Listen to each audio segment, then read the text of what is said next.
Out of here. See, terrible pilots. Yeah, well, I'm sure they were heavy, you know, carrying a lot of fuel to make it to States and merchandise.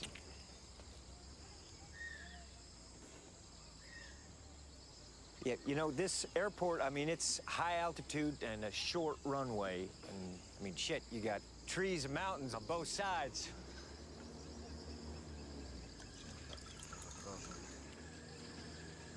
Is there somewhere else I could take off from? Nowhere the Army wouldn't notice. Well, can you make the runway longer? Oigan a este huevón. Decirle que si quiere que yo vuele el avión también. Nope, we cannot make the runway longer, chat. We are ready to rock and roll. November 3-1 Whiskey Sierra. We have a mission out in front of us, and we are sitting here at the Takeoff SKSP airport, where Barry is going to take our Lear 35 to a place that, I mean, it might be the most challenging Learjet landing we have done yet. So it should be a pretty fun one. The code is Mike Sierra Alpha. You're only going to be able to find it with the in-game GPS or find it on the normal charts out there. So it should be a spicy one, but we're ready to rock and roll. Hope you guys enjoyed a little immersion there with the little American-made clip. I absolutely love it. The scenery, though, is pretty dang cool. Again, the Takeoff studio, the link is in the Discord. I'll put a link in the chat box here. But you got the parasailers out there. This airport that we're leaving from is pretty dang cool. I fly over it frequently when I go down to South and Central America. I keep seeing this airport off the on the ND. It's a little island out here, and it's got a pretty unique approach light system. It's got an arrow on the other side, so if you're looking for somewhere new to fly, I highly recommend checking out the Takeoff studio, SKSP.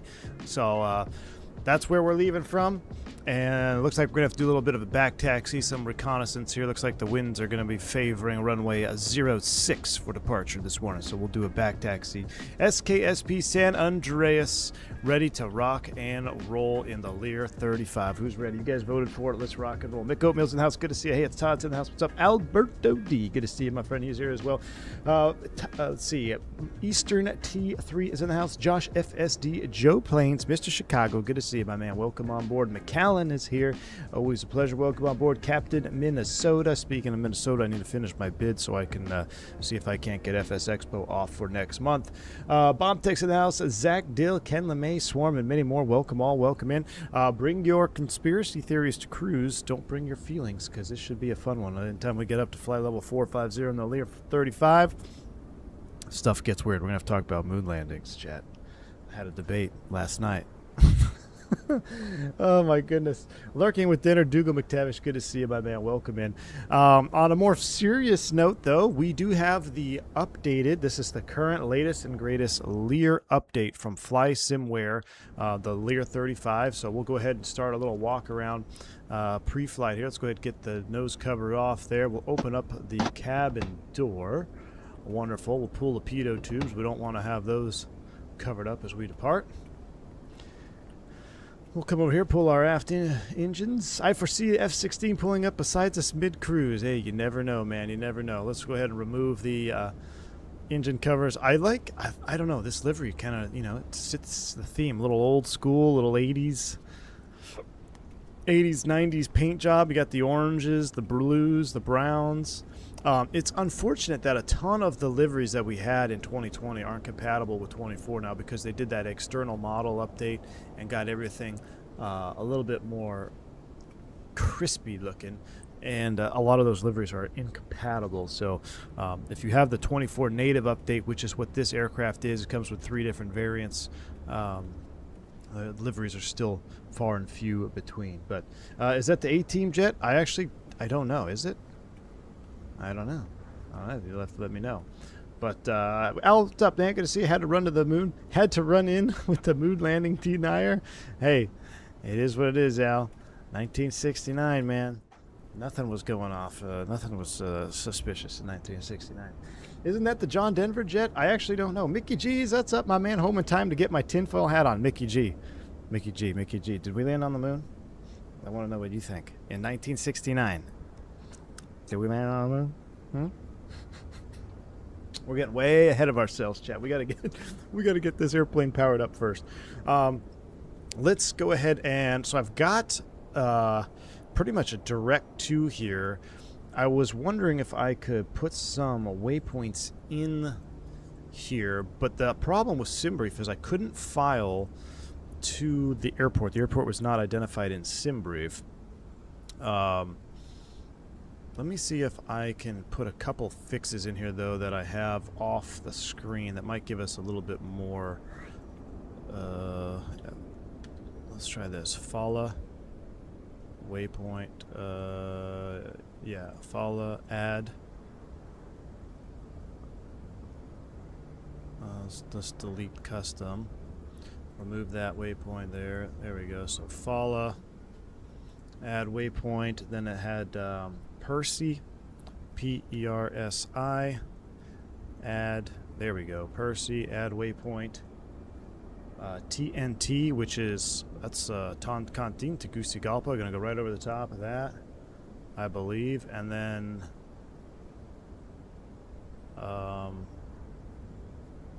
Mike, let's see, TNT, Rombo, I'm trying to see, I actually don't know how long this flight will be. Rombo. Oh, yeah, we got to go all the way.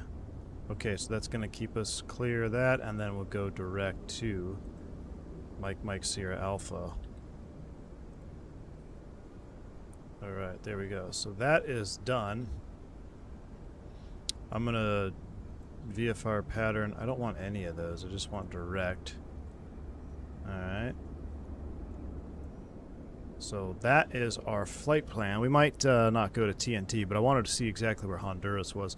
What's that give us for a total mileage? We have a total mileage on this thing here. Where is our total mileage? We have to do the math. 100, 200, 400, 475, close to 500 miles. Should be good. We'll have plenty of... we're just trying to calculate the mileage for our actual... fuel burn. So that is set. With that done, I'm going to go over to more apps. We'll select Lear 35 options. Let's go ahead and bring up the fuel page. Let's call the truck. We're going to call the fuel truck over here. And then as far as fuel is concerned, the short flight plan, that needed 8. How much total do we have on here? So let's go back to flight planner, or no, aircraft fuel, flight performance, aircraft information. Where do I get my fueling at here? Weight and balance, fuel, total gallons. I want this in pounds. So that gives us 24. Yeah, we're going to need more than that. So we're going to wait for the fuel truck to show up. I don't know if he's actually going to be able to... Yeah, this might be awkward because he's... Yeah, we're parked at a hard stand, so it's going to be a little bit awkward right here. Because the fuel truck's pretty cool. It will come up, it'll populate your EFB, and then you can do proper fueling.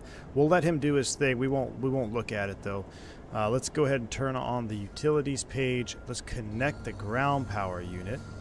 The ground power connected, we'll get the rest of the aircraft booted up here and ready to go. So let's hide the yokes. Lot to set up in this bird. The Lear 35 is one of the most rewarding aircraft you could fly in the sim, but it's also one of the most challenging, and it's an absolute handful. I love it, though. I absolutely love it. So sounds are up. Battery switch, battery 1, battery 2. I believe we can throw the inverter on because we are on ground power.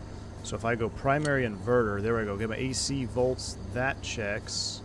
All right, we'll clear the master warning. I'm going to turn the avionics master switch on for right now. We'll get things booted up. We'll turn the fan on cool. It's a little bit toasty in here. We'll get the nav lights on. Everything else can stay off for right now. Fasten seatbelt, no smoking. That'll come on because we're actively fueling. While we wait for the GPS to boot up, let's go ahead and run the cabin altitude. Alarm. Mach alarm. Oh, missed one. Mach trim. That's the clicking you're going to hear. Fire detection. We got the T-handle lights. Left stall. Right stall. Trim overspeed light. Not getting any alarms. I wonder if I needed... bring all that back. I wonder if I needed the secondary inverter on for all those to work too. I'm surprised we didn't get the stall warning shakers. Oh, I wonder if it's because... do I need hydraulics for that?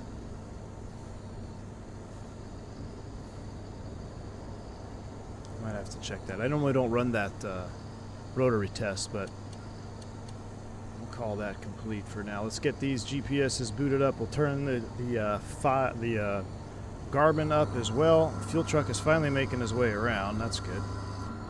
No alarms for fire detection. Okay, awesome. I just wondered about the shaker. I'm surprised the shaker didn't go off. I did see the T-handles light up, which is good. I'm going to dim these instrument lights a little bit. There we go. That looks better. Let's do a magic barrel ref. And I think what we can do is if we go to Flight Planner, we might be able to send this to avionics. Yes, we can. Boom. That has been sent. So now, excellent. That is booted up. We've got our flight plan in the box. We're still acquiring the satellites, so we'll wait for that. We'll do a magic barrel ref update 290904. We'll set an initial altitude of, let's just set 290 for now, and then we'll do some more cruise climb checks. Okay, fuel truck is in position. What we need is, we need more than that. So we're going to go 800 aside. So 800 and 800 is 16. Doesn't just tell me my total fuel, does it? It tells me my total mass. Oh, right here, 4976 in pounds. Shoot, I think we need more than that. 5,200 pounds of fuel should be good. That puts us at 1557. And then cargo and seats. So we got 2 pilots. Let's put in, is that in pounds? So that is pounds. 1 pound, so this is pounds. So let's do 200. All right, and we'll do 200. And we've got the big fella in the back, right? We got the big fella in the back. Oh, it won't let me go above 250. All right, so we'll do 2 250s in the back for the big fella. And then we've got a couple of friends up front here. That should put us 16.7 of 18.3. That should be plenty good. All right, everything is good. We will load aircraft immediately. Loading of the aircraft was successful. Let's go back, Lear 35 options, fuel page. I think the fueling is complete. We'll end the fuel service. And I think the truck will go away. So that is done. All right, fueling is complete. Fuel truck is driving off. And with that said, we're going to start closing up shop. We're going to leave the door open for engine start. We're going to keep the avionics master on. We can do that for engine start as well. So we've got the primary inverter on. Secondary inverter will stay off. Fasten belts on. Those are all set. We'll go beacon light on. Put you in standby 2000 for right now. Standby in 2000. And then we'll get these all after start. We need to be on 122.8 on the comms. 22.8 is set. Oh, and we also need to do our trim and performance takeoff. So let's run these numbers. We're going to do flaps 8. We do have tip tanks. Runway elevation is 0. We're MSL. Total weight, what did we say? Let's just call it 17,000. Temperature outside is 44? No, it's 25. I'll call it 25. And, oh, just sync from sim. There we go. Beautiful. It's in Fahrenheit. Excellent, excellent, excellent. 6 feet, 16,705, 1803. Calculate takeoff numbers. We need 130, 38, 41. Flap retraction is 171. Pitch trim is 7.2 degrees. Looking for N1s of 94. We need 5,000 feet, which is going to be right about there. So that is all set. We're going to go ahead and hop outside. We will pull the chocks. Chocks have been pulled. We'll close the door. Oh. This dang fuel truck needs to leave me alone. He's making a lot of noise here. I wanted to start with the door open, though. That's all right. We'll go ahead and close that. We'll do this. Back in here. Failures are turned on. Affirmative. Failures are turned on. All right. Beacon nav is on. Pressurization. Let's set that real quick before we forget. We're going up. Well, eventually, we're going to try to get to 450. So 45, we'll set 46. We'll pressurize the cabin about 7,000 feet. Cabin is on. We'll increase the rate. I'm not sure why the cabin altitude is descending right now. That might just be ambient movement. All right, that's all set. We're set. Let's go ahead and pull out the aircraft checklist. Run through a pre-start here. So gear down, batteries, GPU disconnect. Okay, so we're going to disconnect that. Inverters both on, and that's on. So inverters check on. So we are going to start disconnected from the unit. All right, that's fine. All right, everything is pretty much ready to go. So what I'll do then is disconnect the GPU, and then we're going to open the door for start because it just sounds so cool. So Boris Audio Works did do the sounds. We'll open. Can we just open the top door? Yeah, so we'll have the top door open for air conditioning, ventilation. All right. Who's ready to rock and roll? Sounds up. And I got to make sure these are in idle cutoff. They were. I just moved it out. Idle cutoff is set. We're going to go ahead and start engine number 2. And we ready. Shh.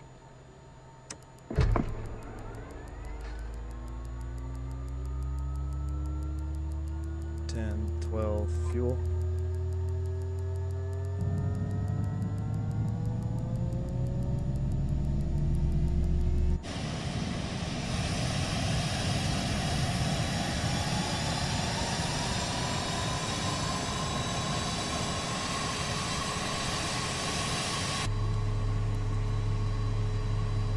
Freaking love that clunk sound. All right, we'll go. Oh, I kept the starter on. We'll go right generator on. All right, right gen is on, and we'll do reset.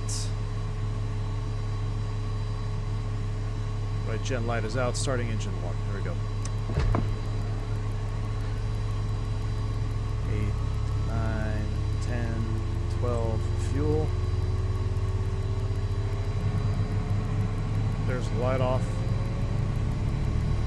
Hand on the starter.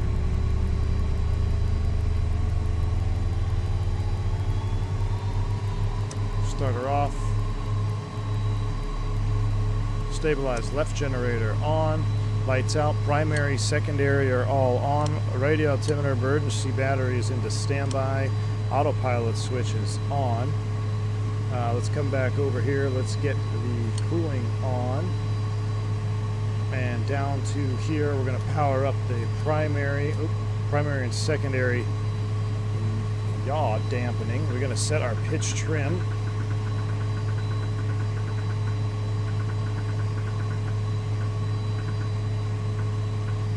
.2 units. Steer lock is coming on. Primary trim is set. And also need stall heats. Those are on. Pitot heats. We'll get those when we take the runway, so we'll leave those heats off. Stall heat is set. Landing light will go to taxi here in a minute.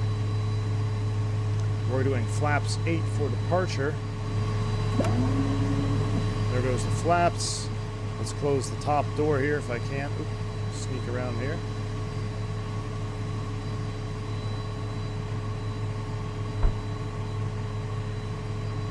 Now the question is, how do I make sure it's latched? Because that's not latched.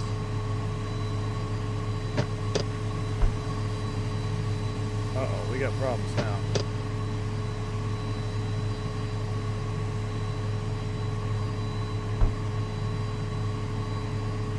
How do I latch that door? Because we have a door light still. That's not good. We need to get that door latched. Door closed. Alright, door closed. There we go. Excellent. Door closed. Beautiful. Steer on. Ready to go. San Andreas traffic. November 877 for Delta Gun Taxi. Runway 06, San Andreas. Alright, I'm going to turn down the sim a little bit till we blast off. That's coming out. Alright, let's go ahead and do flight controls. Those are free and correct. I got the Boeing cam on. I figured you don't need the throttle cam, right? You guys, I mean, the throttle cam, we're just rocking. I mean, do you want the throttle cam? But it's like, I took my autopilot panel off up here. But, I mean, maybe you want the throttle cam. I don't know. It's kind of mid to me when we only have 2 levers. Let's rock and roll. Taxi lights coming on. 1 and 2. Here we go.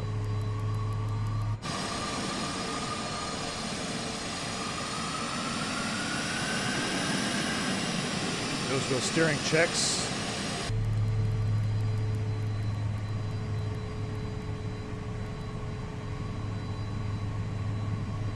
This cockpit looks great with the sun. So they've made massive improvements. Massive improvements. We're going to go ahead and arm both thrust reversers in case we have to abort. The ticking sound, Bills Mafia, that's the N1 tickers. It's true to the real aircraft. So you'll notice when I move the thrust levers, watch the N1, watch the turbine. That's so cool, man. All right, that's the drum tickers.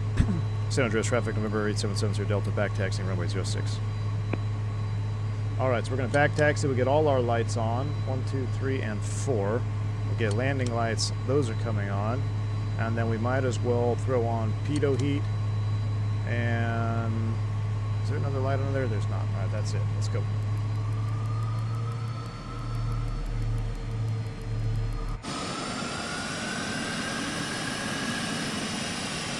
Man, there's a couple of Lear. There's another Learjet over there going to brave this with us. Man, we might have a fatality on this flight if that Lear is going to try to go to our destination. All right, we're going to take off with the flight director off. We'll clear that. We'll clear that. Flight plan out to Fahala. Let's go ahead and set runway heading on the course line here. Give us an idea. We got a back taxi all the way out here to 6, and we're not taking off with the tailwind in the Lear 35. That's just a recipe for disaster. All right, heading is set. Course line is set. We'll get that en route. We'll make a... I tell you what, I kind of want to do a little low fly over the island. We might take off, make a right turn, fly over the island a little bit, and then accelerate on out of here. 290 set for initial altitude. We can get rid of the standby attitude flag. We've checked everything else. Spoilers, trim, flaps are all set. Let's run a checklist during the back taxi.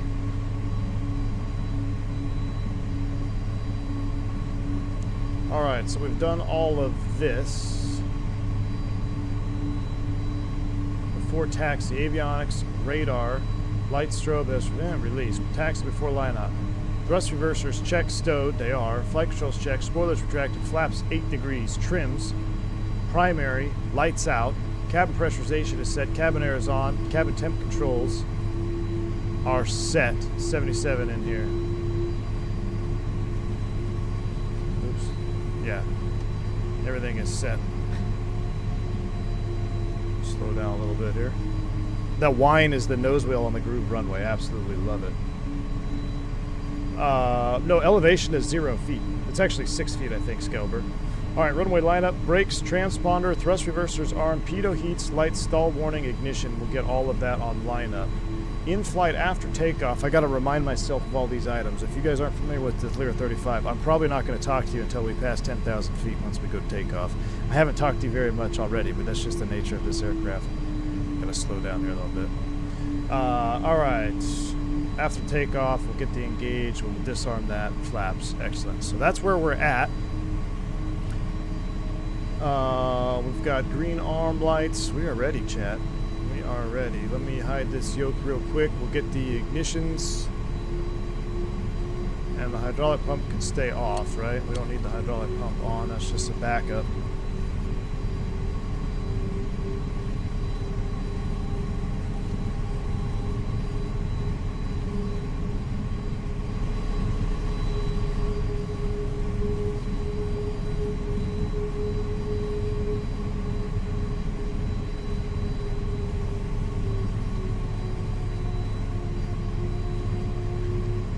Do a flight director take. I mean, we could do a flight director takeoff. Could go Toga, but then we got to set the pitch barrel ref.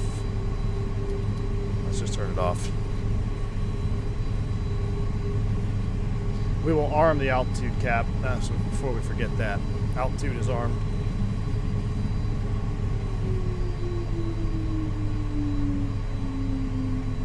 San Andreas traffic, Lear 877 here, Delta departing runway 06. It'll be a right crosswind departure. We're going to do a little scenic tour down the coastline.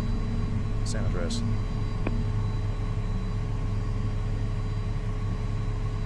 All right, we are ready to go. Ignitions are coming on.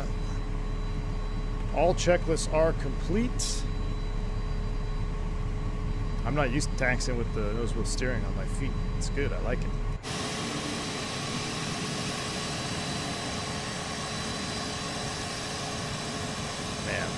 Love the sunrise vibe here. I don't know if we'll hit 4K on departure DSC. We are pretty heavy. We're 17,000 pounds, so we'll see. I think we'll be a little bit more tame today. Remember, if you like Lear streams, make sure you do smash down that like button for our departure and flight today.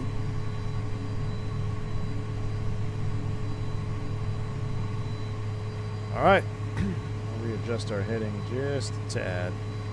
About 065. All right, 94% on the N1. That's what we're looking for. Yoga's in chat. I will talk to you all probably at 10,000 feet. Here we go. Spool them up.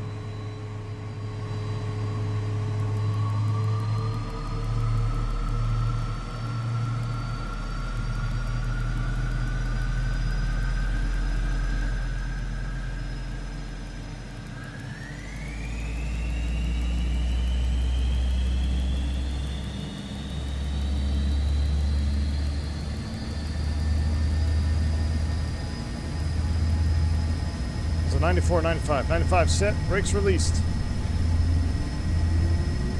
Power set.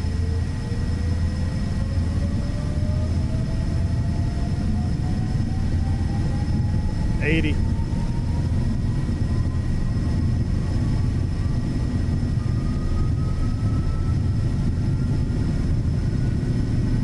V1. Rotate. Oh, she's heavy today. Positive rate. Gear up. Fly with.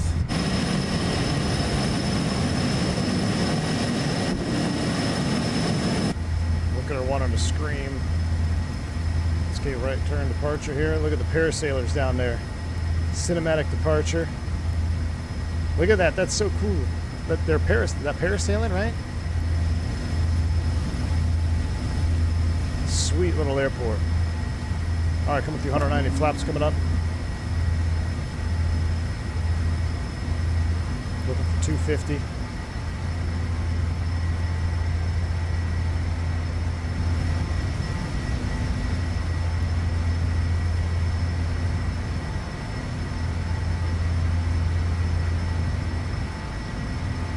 Keep coming around here, a little tour of the island.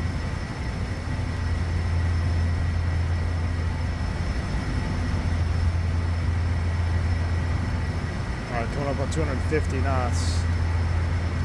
Oh, primary yaw damp engaged. Stand by on the AFCS.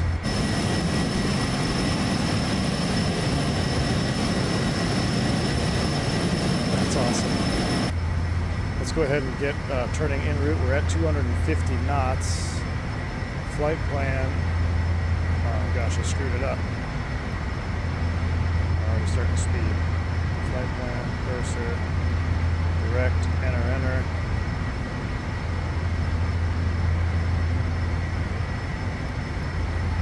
288 is the course line.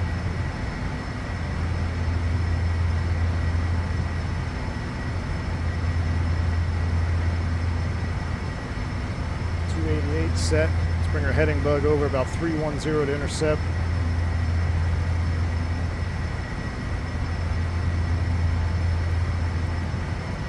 I'm going to hide the yoke here. See a little bit better. Alright, let's get some guidance in here. We're going to get heading mode.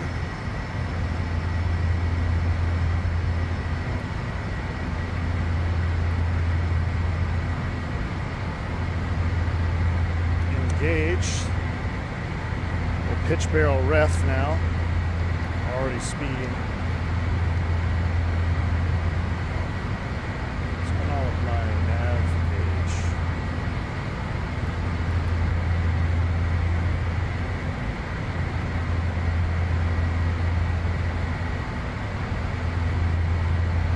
There we go.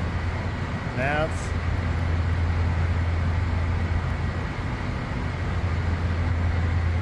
321 now.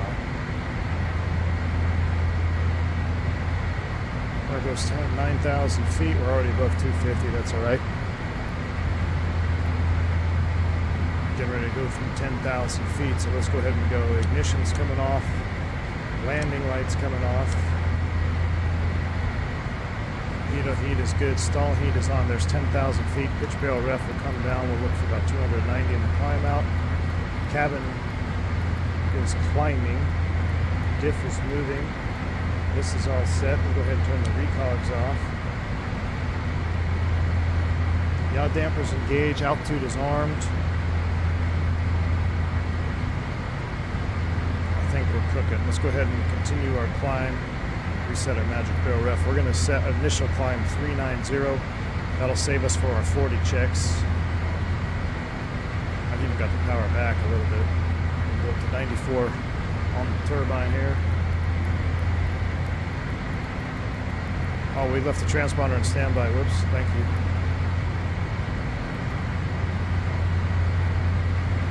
All right, we're looking good. 270 knots, doing 3,500 feet a minute.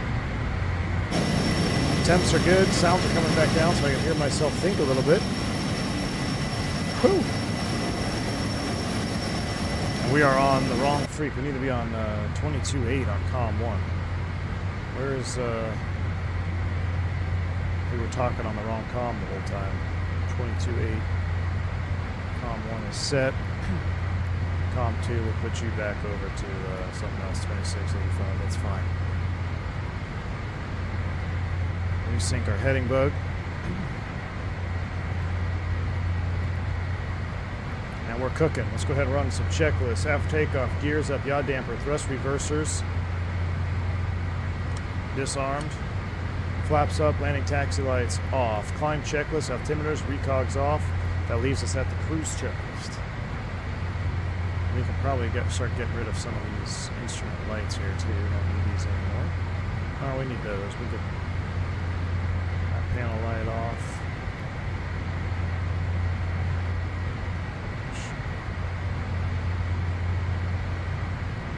Just so they're not blaring at us here. All right, at a 16.6. Welcome back to the chat. This bird is knucking futz. What's up, Albert? Dude, it is, man. There we are. We're at a 16,000 feet. We can finally settle down now. We can finally settle down at a 16K as we climb out on our way. So that was, I mean, that's almost at gross weight. 18,000 was our max. So that's pretty good. It still happens quick, man. Still happens quick. Did not take long at all. Brad Ward, thank you for the 17 months. 17 months of entertainment, my man. Mr. Martini in the house. Good to see you, buddy. Mr. Martini, what is going on, my man? Had some espresso martinis last night. Ooh, look at that window is dirty. Oh, I am happy to announce that they did fix the M1 fan JPEG. Remember there was that little JPEG situation going on there with the M1 fan? That has been fixed in the latest I think it was a couple updates ago. We just haven't streamed it since then. But man, there's something. This bird is just it's a whole different level of satisfaction. Let's go ahead and keep bumping these thrust levers up here. 95 is set. Turbine temp, we got to keep you below 850 for continuous here. So bring the left one down just a wee bit. Standard direct traffic for track 69-35, taking out from weight 0. Well, the left one's running a little bit hotter than the right one, which I love to see. Look at that. They're not exactly equal. We're actually at a lower turbine speed, but we're still running a little out of sync. I love that. Very realistic. I'm going to go ahead and pitch bail ref down a little bit. We'll go ahead and go for speed on this. We don't need to be doing 4,000 feet a minute here. So I'm controlling the aircraft. When I talk to the Lear 35 guys, they refer to the pitch barrel reference. And this is the pitch barrel ref right here. So instead of flying in VS or very scary mode, you could do a speed hold here in a climb, of course. But the most common I heard, at least the couple guys I talked to, they would use this barrel right here, the pitch barrel. So what you do when you push this down or up, you're basically driving the flight director, and that flight director is the aircraft is gonna follow the flight director, right? So you're driving it with a little barrel knob, which is kind of neat. So I do have that bound out.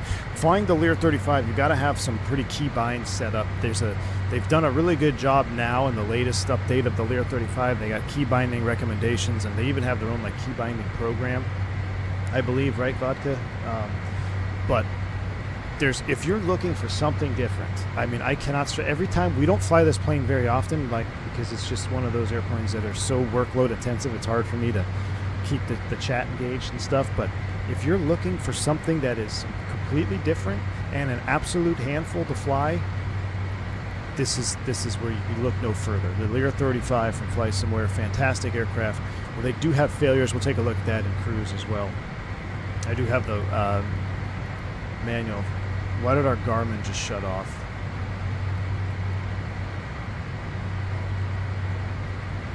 Chat. Why did our Garmin just shut off?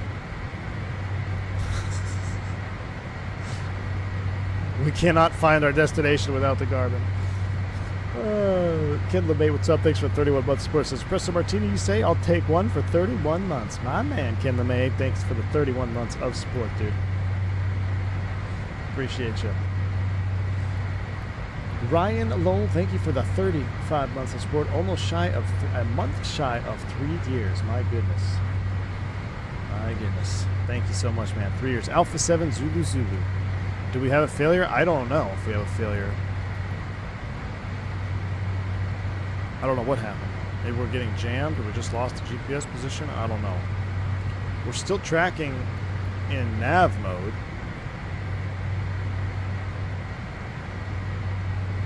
Keep bumping up our thrust here as you climb. The thrust will fall off, and we're finally limited now, so thrust is all the way up. That's all the juice shoe's got. We're still doing 4,000 feet a minute. I'm going to lower the nose.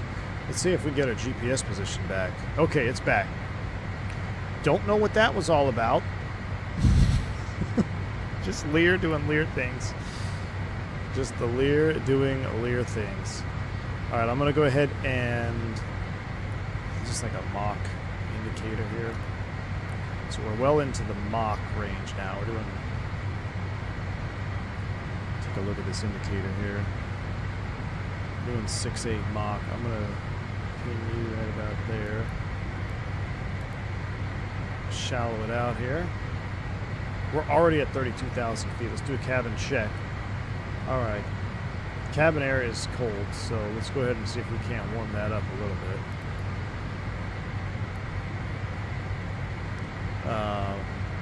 That's coming up warm. Let's see if we can. I'm trying to remember how we operate this. Put you in fan mode. Take the cool off, and now we should see an increase in temperature here. We're going to go to 39, and then we're going to hold it there. We might be a little bit heavy for 450. I wonder if there is a performance situation here. Doesn't tell us the max altitude.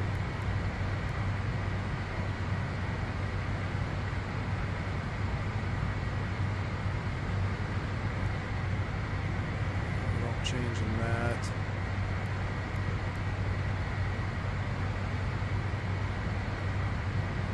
Alright. We'll leave it for now. Doing 7.5, still doing 2,000 feet a minute at a 35,000 feet. Freaking unbelievable. Gremlin's confirmed. I love this Lear. I only wish I had time to fly more often. RP gamers, I hear you, man. I hear you, dude. Nice little cabin, too, which we'll spend some time in the cabin today. Talking about our special conspiracy theories, allegedly.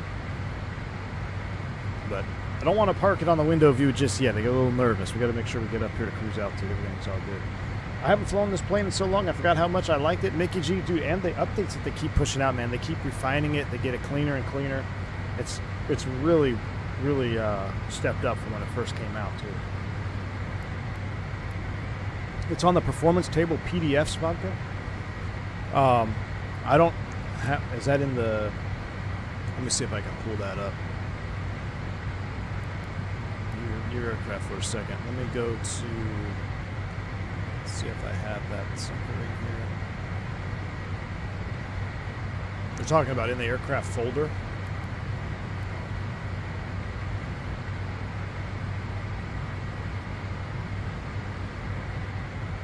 Airplanes, Lear.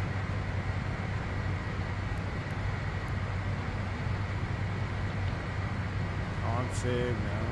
I don't know where it would be. I don't have any performance documents. Content info. No, I don't know where the documents folder is for. There's nothing in it in the community. 38 for 39.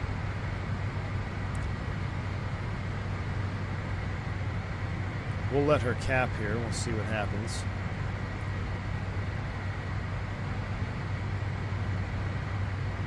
We'll speed up a little bit.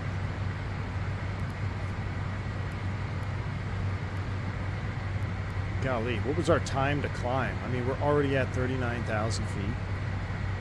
It's in the supplemental download in the installer. Oh, ain't nobody got time to look up supplemental download installers. All right, new direct track 287.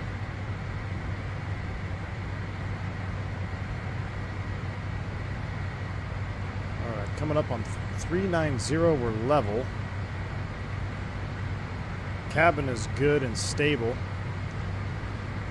Let's go half bank on. Let's set new cruise altitude 450. 450 is set. Altitude arm. Pitch bail ref, up we go. You see how I just tapped that? The pitch barrel was working way smoother too. 18 minutes since takeoff to 390. That's incredible, man. What's up, Darth? Joining late. Have I missed the dancing pony? Not yet, my man. Not yet. You haven't missed much. We're just going through our 400 checks now. Half bank is on. 1,000 feet a minute. Temps, speeds all look good. Temperature, we can warm you up in the cabin a little bit. Let's see. Cabin pressurization is set to 46. 1,000 above aircraft altitude. We also need to do 2992 standard is set. Now we're getting ready to go through 400. Are we going to see the curvature of the Earth? We might, my man. We might. We get up to 450. Dude, what do you think about the moon landing? Turk, I'm glad you asked, my man. Hold on, before we... Alright, hold on. I'm going to start, just to get us started. Hold on, I got to start a poll.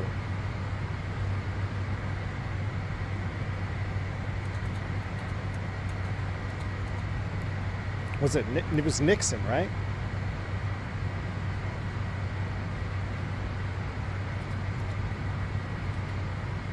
Yeah, Richard Nixon. He never had me.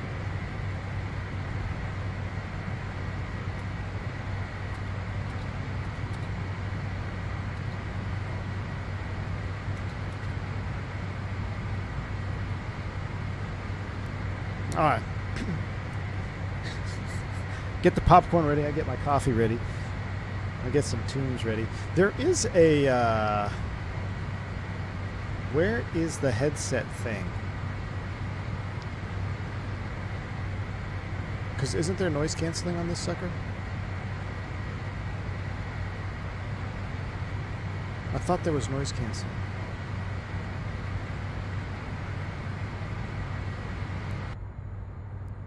Oh yeah, there we go. You have to click on the headset.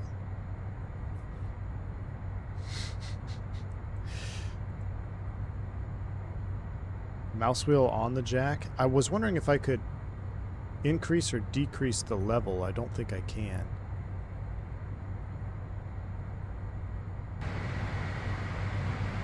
I was hoping I could. I'll just, I'll tell you what, we'll turn it off. And I'll just turn the sim down a little bit more.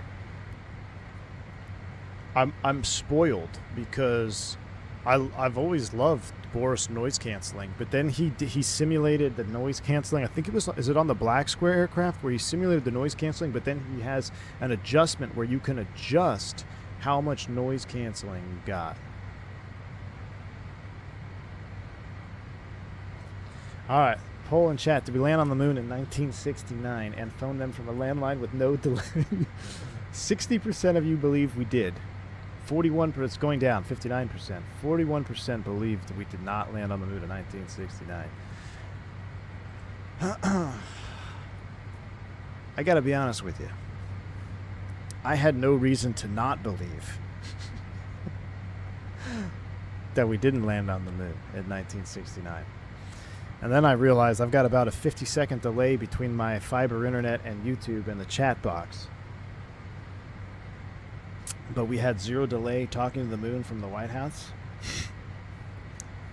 I'm not here to sway anybody either way. I don't even know. I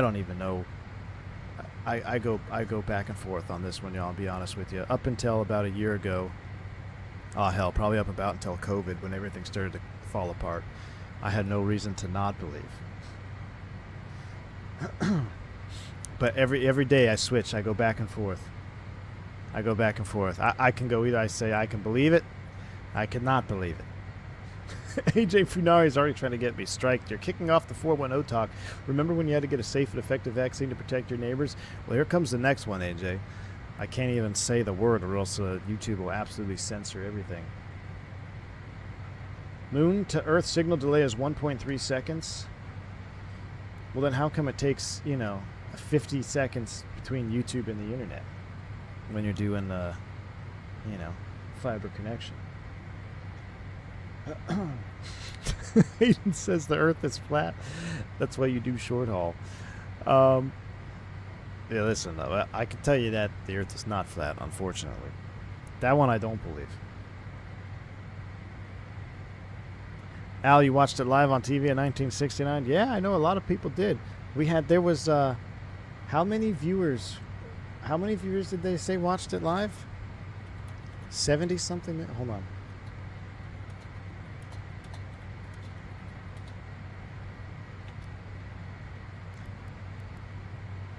$650 million. They claim there was 650 million views. The Super Bowl, one of the largest things, like one of the highest views in the U.S. Super Bowl weekend, like the highest rating Super Bowl was like 13 million, right? I just think that's interesting. 650 million views, huh? In 1969? Ryan James 692 left something for the $10 super chat view, and I thought I could. have a feeling the Duke is more appropriate for this play. Just wait. You're absolutely right. Just wait till he sees the landing. Ryan Jensen, thank you so much for the $10 super chat. I appreciate you, man. He says, if you want to, thought I'd contribute to the latte fund this morning. Thank you very much, sir. Dusted off the CRJ with the Boris pack, and it's been awesome doing short hops recently. Regional itch has been scratched. You know what, Ryan? First off, thank you again so much for the $10 super chat.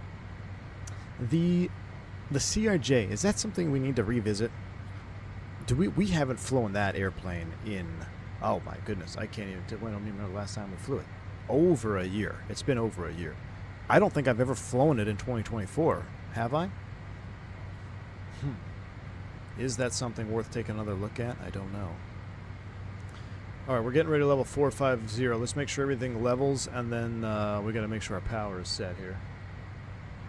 There were 3 channels, so Todd is saying that they're counting the views of all 3 channels. That's how they got 650 million views in 1969. I think we need to look up how many TVs were in circulation in 1969. 650 million views in 1969.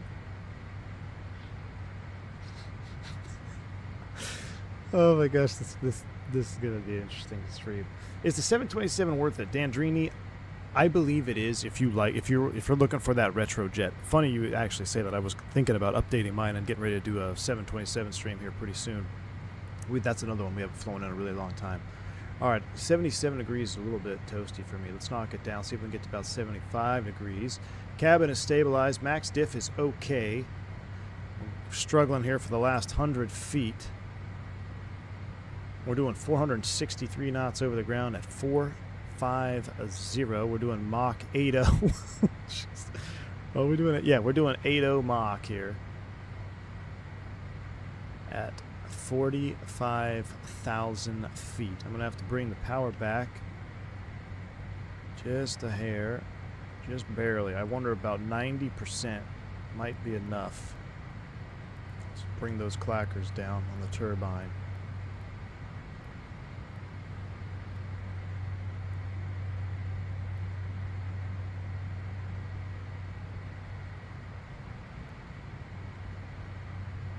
We'll leave you 90.5. Now I still see it's still speeding up. Let's go for 88.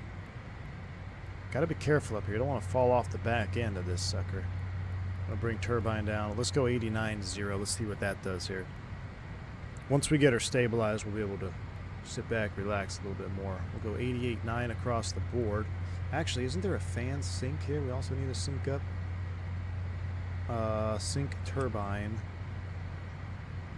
Engine sync, and we'll do turbine sync. I think that might be right there. Geez, 468 over the ground, 450. Are we still accelerating? Bill's Mafia says, good thing we're going back to the moon. Well, so here's the other crazy thing. So we get we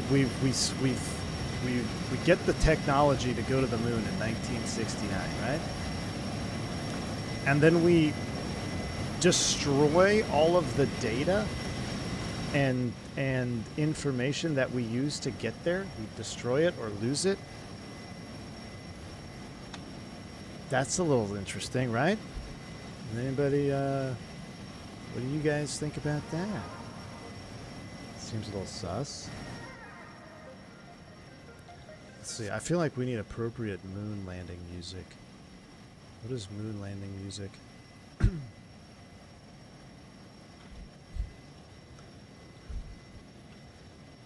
Space ambient music. What is space music? Oh yeah, that's pretty fitting.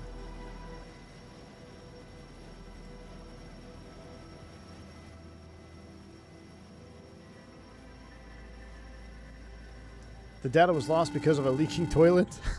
You know, you joke, AJ. Thanks for $3 super chat. You joke about the data being lost because of a leaking toilet. I remember I was flying New Orleans to Orlando a couple of years ago. Still working for Spirit. Go home day, early morning, no clouds and no issue with the weather or anything like that. I show up to the aircraft, 6-hour edict. I'm like, what is going on with the 6-hour edict here? Nobody could figure it out. Everyone else started getting an edict doesn't expect departure clearance time, so just a delay. Like, there's no weather. What is it? 6 hours? That's massive. It came down from Jacksonville Center. Well, turns out we found out about an hour later through clearance delivery. We're talking to clearance, and they're like, hey, so we found out why the delay is happening. Apparently, Jacksonville Center, which is kind of in the middle of the state of Florida, the Tracon facility, they had a toilet overflow. It got clogged and overflowed, so they had to evacuate the building. They evacuated because of the flooding water from the overflowed toilet. So it's just funny. You say data was lost because of leaking toilet. I had a 6-hour delay on go home day because of a overflowing leaking toilet. Birds were invented just before the moon launch in 1969. Well, that's the other thing. Are birds real? Because, I mean, they seem to land on those power lines and just recharge themselves. I don't know. 6 landings, enough for time. Since the Russians could not follow up, it was the end of the Cold War. Well, so here's I propose, listen, like I said, I'm either way on this. I see arguments to both sides. My argument for the moon landing is, well, if it was a fake and the other countries found out that we faked it, why would they not say it? Like Russia specifically, right? Being an enemy of the U.S. most of the time. China, if they knew it was a fake, why wouldn't they show that it was a fake? So, see, I mean, that's it. McAllen, my lord, recharging birds. Listen, man, I told you to bring your tinfoil today. There are no hard feelings. No one's here trying to change anybody's mind. We're just letting it all rip, man. You guys wanted to talk about tinfoil conspiracies. I've heard some crazy stuff, my man. Ryan Jens, thanks for another $10 super chat, man. It says CRJ V2. Oh, you're right. You know what? It is the V2. Is a very solid, in my opinion. Every system you need that it has RIP auto throttle. Yeah, the auto throttle on the CRJ. Works well in 24 in your opinion. Caught the regional bugs. Got to fly the Retro 170. You know what, Ryan Jensen? You just given me an idea. Thank you again for the $10 super chat. I appreciate you, man. I think we're going to need to do a regional week here soon. We're going to need to fly the CRJ and the 170, 190 again. Because there was a massive update on the 170. So we're going to have to look at those stuff. We moved from Apollo program to the shuttle program to build Skylab and the ISS. So, okay, so why is the 9/11 conspiracy off limits? Oh, Jesus. No, nothing's off limits, Andre Henry. YouTube's already strike down the stream, so we might as well just let it rip. I mean, no, 9/11, it's an inside job, my man. McAllen says, I'm a physicist. It's difficult to stream for me for sure. Okay, so McAllen, obviously a big proponent of believing that we went to the moon and passed the Van Allen radiation belts in 1969 when everything else was dying, coming back in the Russia program. So my question then, McAllen, is why did we never go back? I want add-on aircraft in career mode. That's the next wicket for me to get back to 24. Yes, Darth Rust. I need to check out career mode again, too. I saw Jeff Fabiano flying it the other day. Chat, we're clacking. Let's bring it back a little bit here. Let's try 87% N1. That should do it. 87% coming back.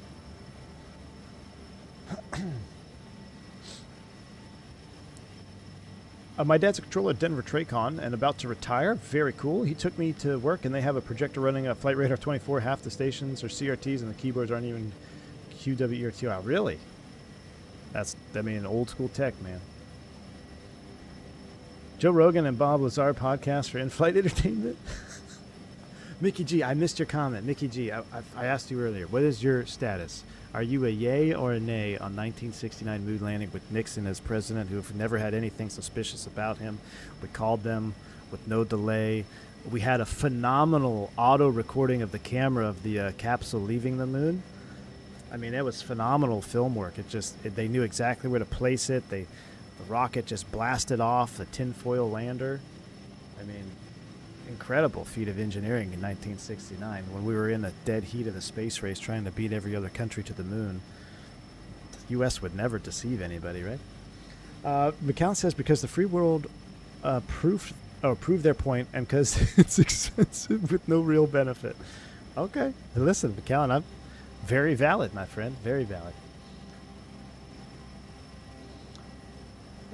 We didn't go back because they decided to spend money supporting the space station. That's good. Yeah, very valid. All right. I'm with AJ here. Safe and effective as a squirt gun on a house on fire, says Diabetic Lad. I'll be honest with you. I'm actually surprised the vote is as split as it is. If you haven't voted, I highly encourage you to vote. There's only 138 votes. There's over 200 of you here. I'm just simply asking. You don't have to defend your position. Don't have to assault anybody's opinions. I'm just trying to get the general consensus, because I will tell you, on my personal beliefs, I had no reason to not believe it, right? Up until, I think, COVID, when the wheels started falling off the bus and everybody started realizing how full of nonsense the government actually is. Now I go back and forth. Mickey G says the moon landing is definitely sus, but no one has convinced me it hasn't happened yet. Let me see if I can find something for you, Mickey G. Hold on.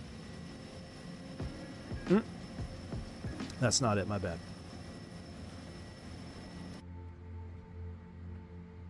We want to sit up here on the... Do we see the curvature of the Earth yet, chat? I want to sit on the wing view here a little bit. Hold on.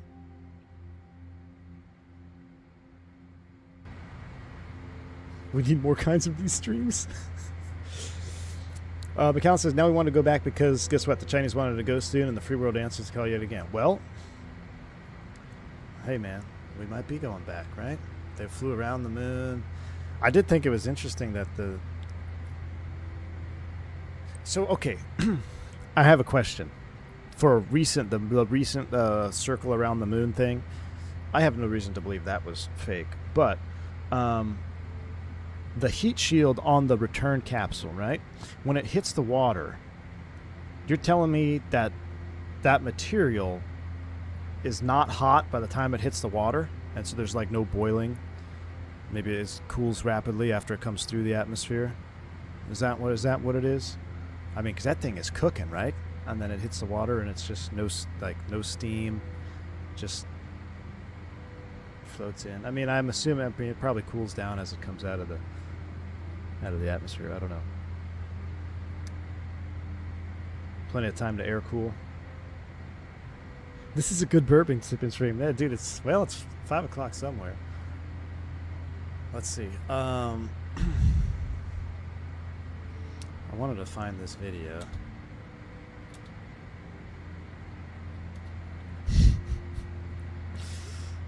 Alright. Hold on. I don't think we'll get copyrighted on any of this stuff here. Give me a sec. I want to pause that. Let's go here. Here. Properties. Alright. Chat. Push.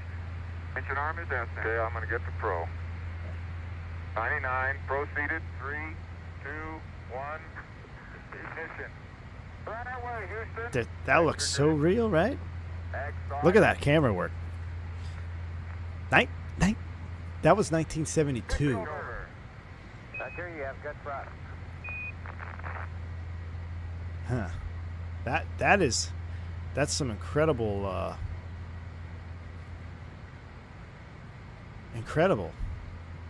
footage, right?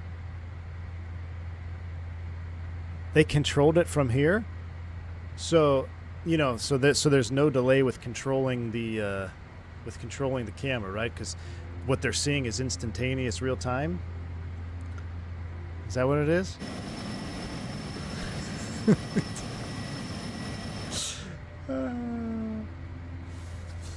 Ryan Jents, welcome to Commercial Pilot, man. Thank you for supporting the channel, man. I appreciate you. 2 super chats, and I'll be the latest member to the channel. I really appreciate you, man. Thank you for the Commercial Pilot membership. Welcome aboard, my man. The camera had aimbot. So, okay. I have another question. See, this is good. We're discussing things. That was the last Apollo mission. They tried to do that the last 3 missions, but it didn't work. But they got it the first time, right? Joe Plains, Tower at Ray. They got it on the first one. They got the Neil Armstrong coming off, and they got his steps. They landed perfectly, so they could see him come out of the capsule, right? No airs. 737 fumes are cooking your brain. I mean, I think it would be very simple if someone could just show me a picture of the part of the capsule that would still be on the moon, right? And the flag that's still up there. I'm surprised they didn't get any pictures of that on this last mission. Too dark, probably. 30 months, happy Tuesday, Blair's World. What's up, my man? Happy Tuesday to you, my friend.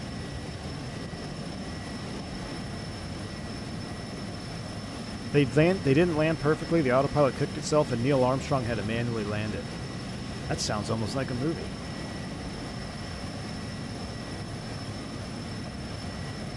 Forensic analysis have already examined photos and videos to verify they're not fake. Huh?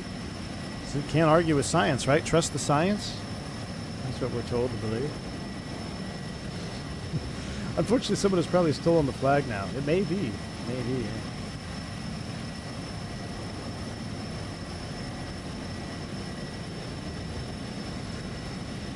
Google Lunar Reconnaissance Orbiter photos. Apollo landing sites. Alright, I'll have to check it out. Japanese spacecraft took pictures of the lander a couple of weeks ago.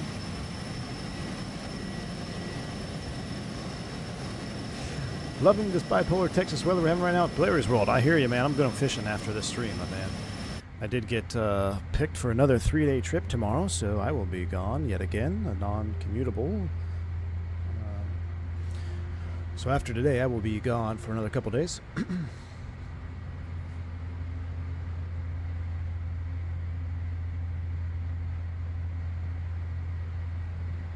Is where we're going to an approved ATP training location? It is, Mick Oatmeal. It is. It is. So, how are we looking? We are Rombo. So we're 360 miles to runway 07 for the whole. All right, so we're looking to get 360 miles out. I believe the field elevation is around 2,000 feet, so we'll have to deal with that when we get there. So just do a quick mental math. We are going to have to start down pretty quick. Or not pretty quick, but like further out than normal because we're at 450. So let's say it's 2,000 feet field elevation, so let's call it 43.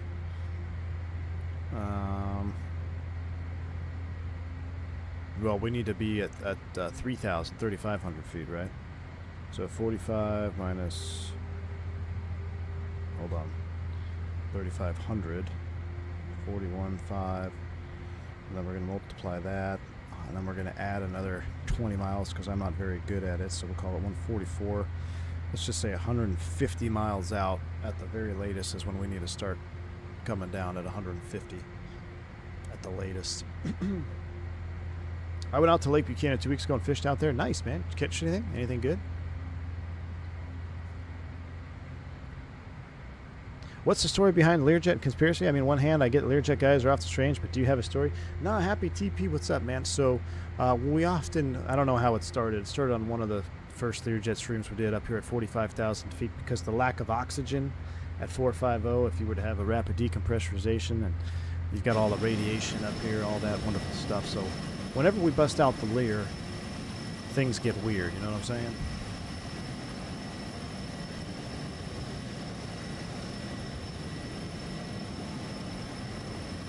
Trying to find something a little different to listen to, put me to sleep.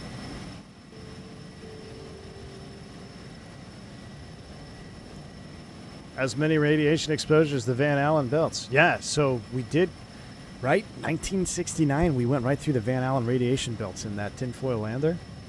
No damage to anybody. Okay, last question. Then we'll switch on to, what do you guys want to talk about next? 9/11? Building 7? So, it's well documented that, well, let me back up. If you watch the post-flight debrief of the original Apollo crew, they look like they were being held hostage at the debrief table. Do they not? If you don't know what I'm talking about, on your spare time, just Google it, take a look at the little debrief of the Apollo crew. Secondly, where I was going at the beginning of this, why is it that Neil Armstrong, Buzz Aldrin, with John Glenn, nobody put their hand on the Bible and swore they landed on the moon? If you did it, you did it. What do you have to worry about? What was it? Was it Buzz that's like, well, I don't believe in the Bible? I'm like, okay, well, if you don't believe in the Bible, why don't you just do it? I mean, I feel like, listen, I'm playing devil's advocate here. I feel like if it was such, if it would just put so much to rest, why wouldn't any of them do it?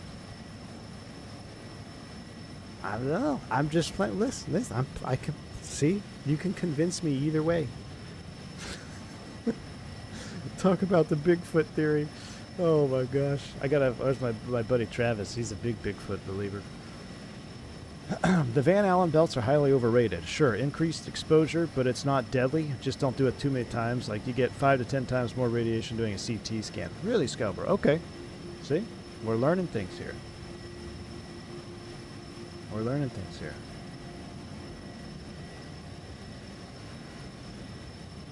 Wolf Flight some guy, then why didn't they just do it? You know? They got so aggressive. Where is... Let me find something. Hold on.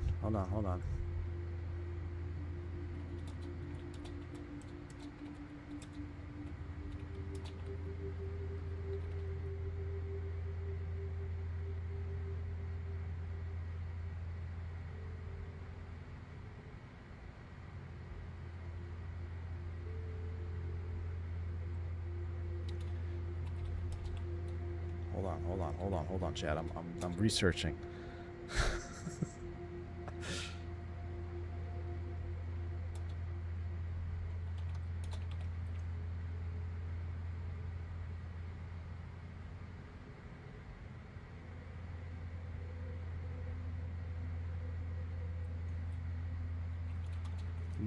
My algorithm is going to be so jacked up after this. This is not the video I wanted to find, but... Mr. Armstrong barked several ABC Digital. Wanted to give you the opportunity to swear on the Bible that you walked on the moon. Will you put your left hand on the Bible and swear to God that you walked on the moon? Jim, Mr. Sarko. Yes? If you really walked on the moon, why would you not do that? So why don't you just put the end to the record in the argument and put your hand on the Bible, swear to God you walked on the moon? Mr. Sarko, knowing you, that's probably a fake Bible. Really? Well, no, it's a real Bible. You have the opportunity to have $5,000. The meeting is not open. And $5 grand? $5,000 cash. You can give it to charity if you swear on the Bible that you walked on the moon. I have the tape. Why don't you swear to... Why not? Why won't you do it? So why don't you put your hand on the Bible and swear to God that you walked on the moon? Mr. Sarko doesn't need to fool of himself in front of the world. Listen. I just think it's weird, right? I just think it's weird.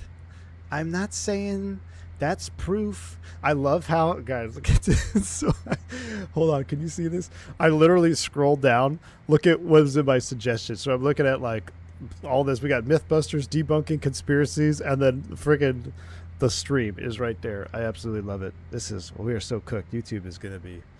YouTube is going to cook this stream. That's for sure.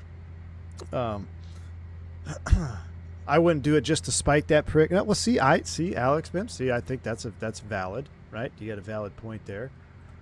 There was one. I was trying to find the one of where they were at.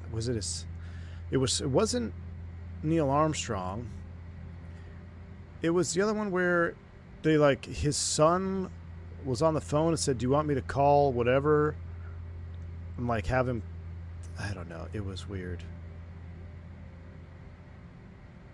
You guys know what I'm talking about? Oh, here's the press conference. Okay, all right, this is it. Then we're going to move on to Building 7. Hold on.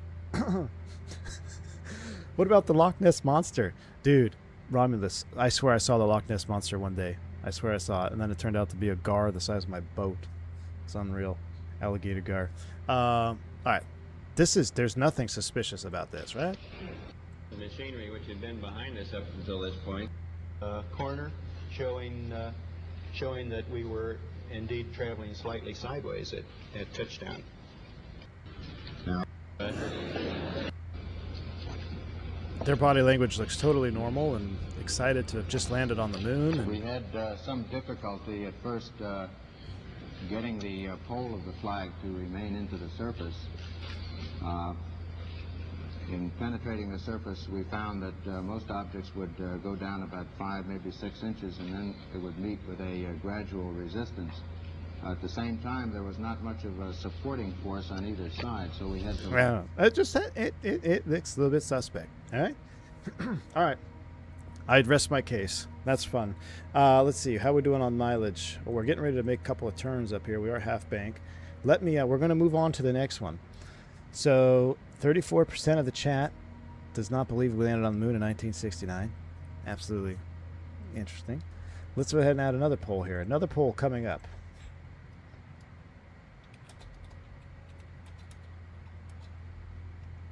Where's Turkarian? I need Turkarian for this one.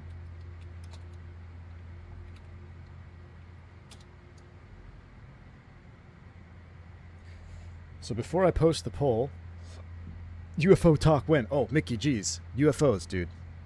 I tell you what, man. My stance on UFOs has pretty much been the same for a long time. I firmly believe there is crazy stuff flying out there. I've seen orbs before. I've almost hit an orb going into LA. I've told that story once or twice. So, but I personally think all of the quote-unquote UFO stuff is obviously it's foreign governments or entities that has just got stuff flying around, man. I mean, we all know there's been stuff flying around forever. So if you think about tech, like imagine seeing the Blackbird, the SR-71 Blackbird. And what was it, like that was in the 70s or 80s when that thing was controlled? If you saw an SR-71 back then, could you imagine what you thought you saw?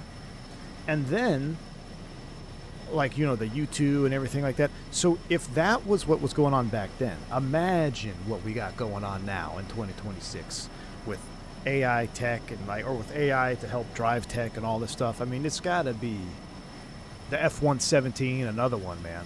So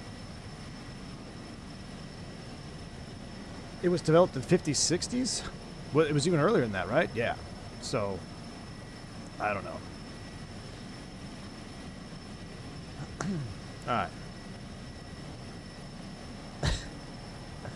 All right, here we go. I want to show you guys another video as we make the beautiful turn here.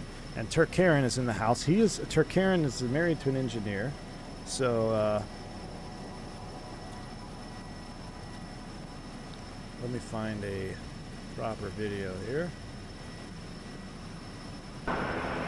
All right, so I'm going to mute it. I want you guys to see this video here real quick. Turkarian is probably familiar with what we're about to see. So you can see some flashes going off there in the windows. It's kind of cool. It's kind of hard to see, but...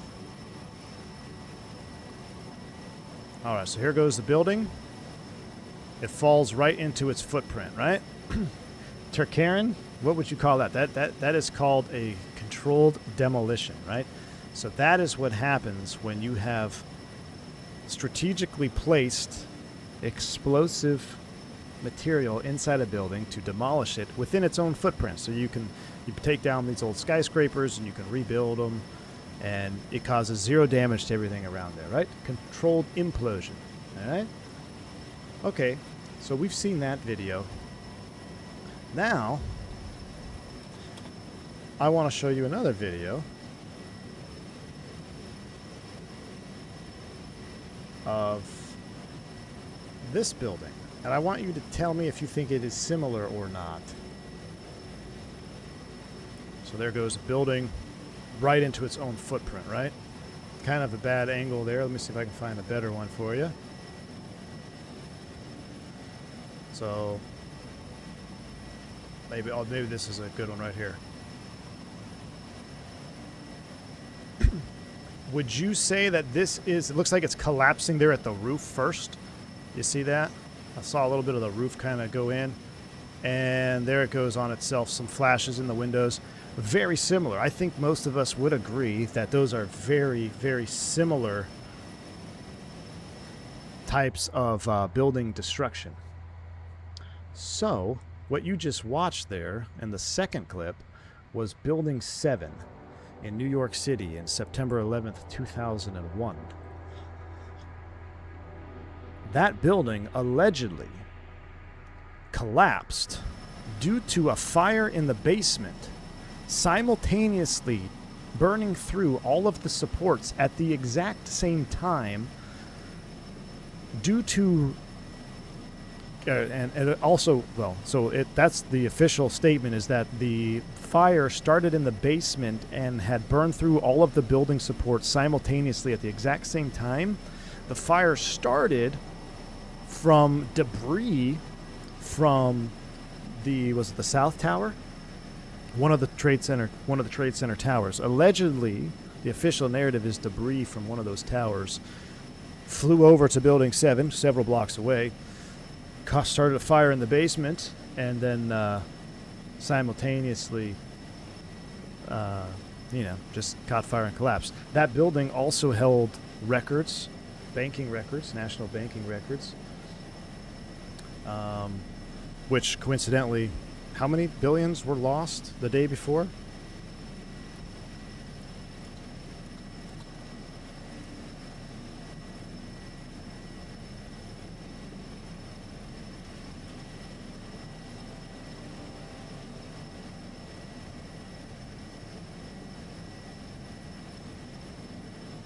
So, was it 2.3 trillion?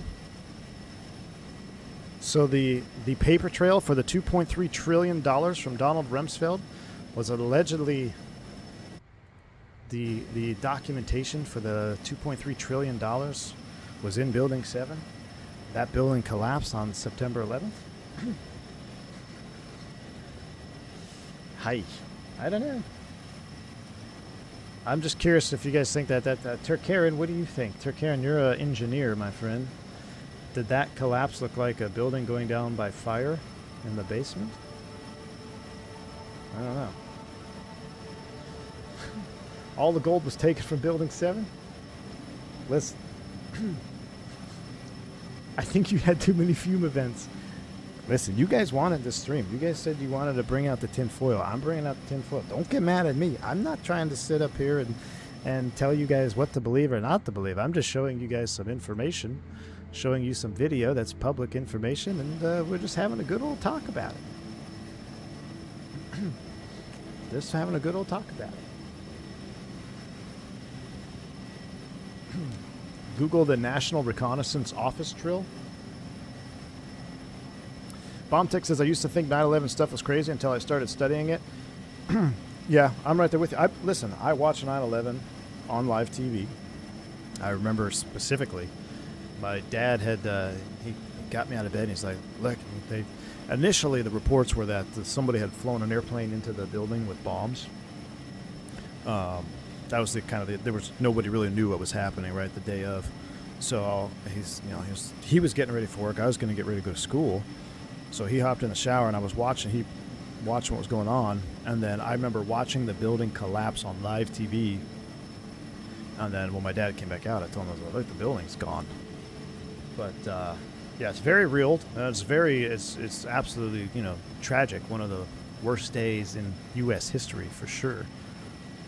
But when you start looking into Building 7 specifically, there's a whole lot of weird stuff going on. There's also, in terms of piloting, there was a lot of discrepancies with what the FAA report was and how these guys that flew the airplanes flew them, how they, the light poles didn't match up.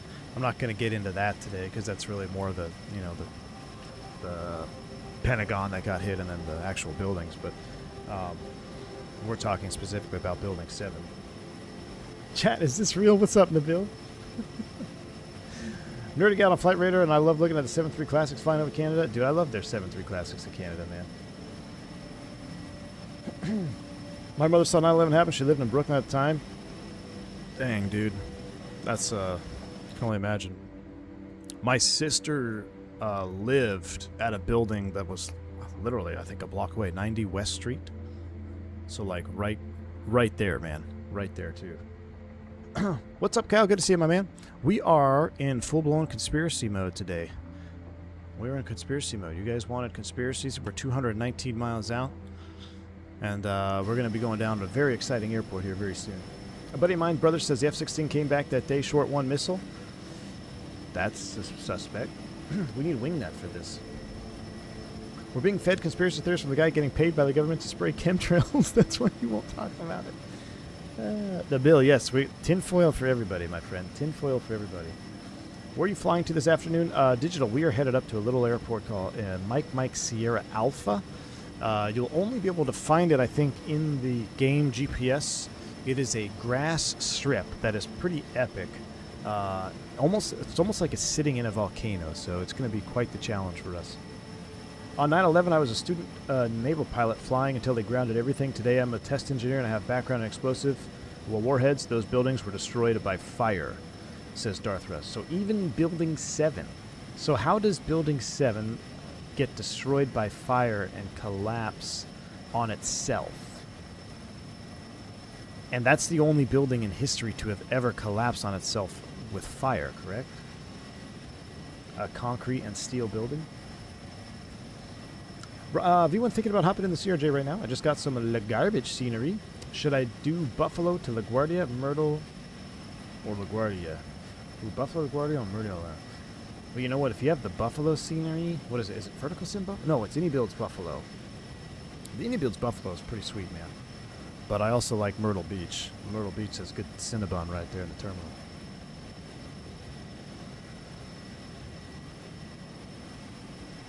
Because of physics, says Vodka. Are we delivering some powdered sugar for the locals, Mr. Seal? No, we actually have, man, the clouds in Sim Update 5 are awesome, aren't they? We have some, we do have some people on board. Oh, I forgot you could sit in the seats. Or you can click their hotspots to the seats. That's kind of neat. Wow, look at that view. The glint of the, coming off the leading edge there was pretty cool. We got ourselves a little TV.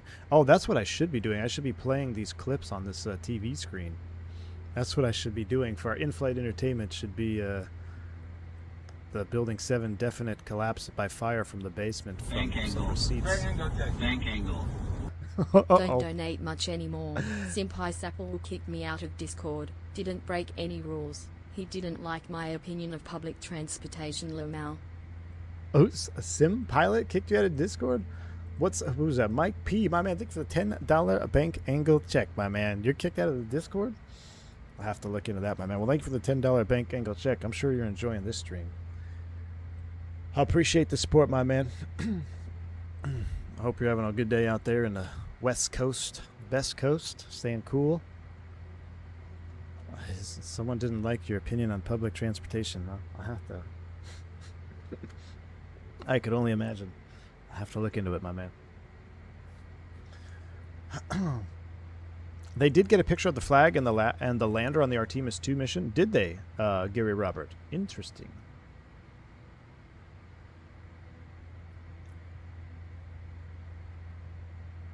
Tower 1 and Tower 2 fall mostly on themselves, too. It's a consequence of how they were built, with the exterior of the structure taking the weight. I see, Darth Rust. Interesting. Let's see. Official explanation, a fire compromised the main columns. So, Turk, if I agree with you that fire compromised the main columns of Building 7, would you say that the main columns of Building 7 would have had to be compromised at the same time? Because what if one of the columns was compromised on one side of the building and the other columns on the other side didn't compromise at the same time? Would that make for an asymmetrical implosion upon itself? Because if it all went down at the same time, I would think that it would have to be... they'd have to be compromised at the same time. Right?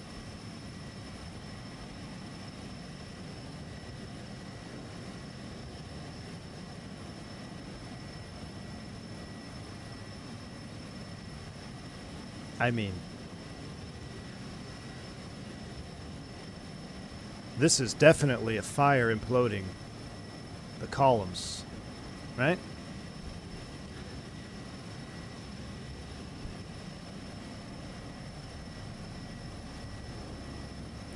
That is interesting. Do you see there is some type of something going on here before it collapses? Watch this. You see that? That is interesting. Almost looks like explosions on the inside, right? I'm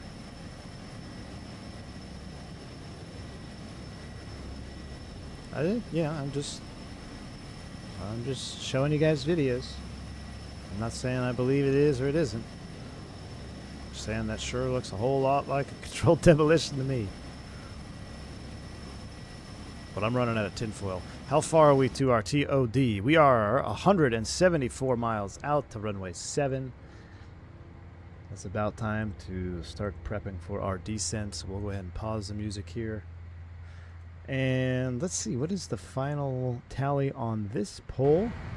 Wow, 52% believe that Building 7 was not a controlled demolition, so they believe it was destroyed by fire in the basement. 48% of you, which is about 50 people that voted, believe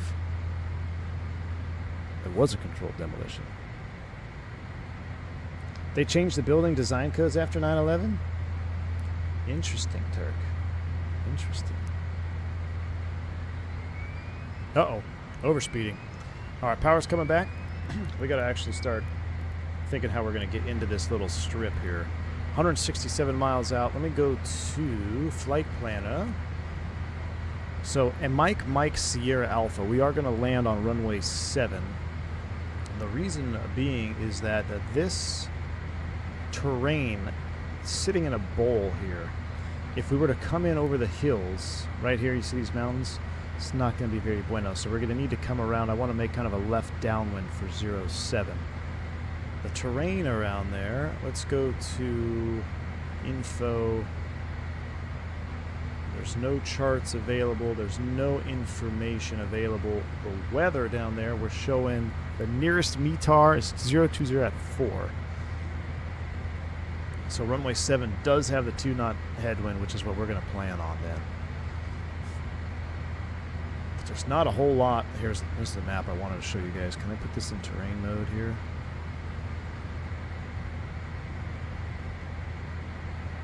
Well, it doesn't, it barely shows it, but you can see the different contour colors here.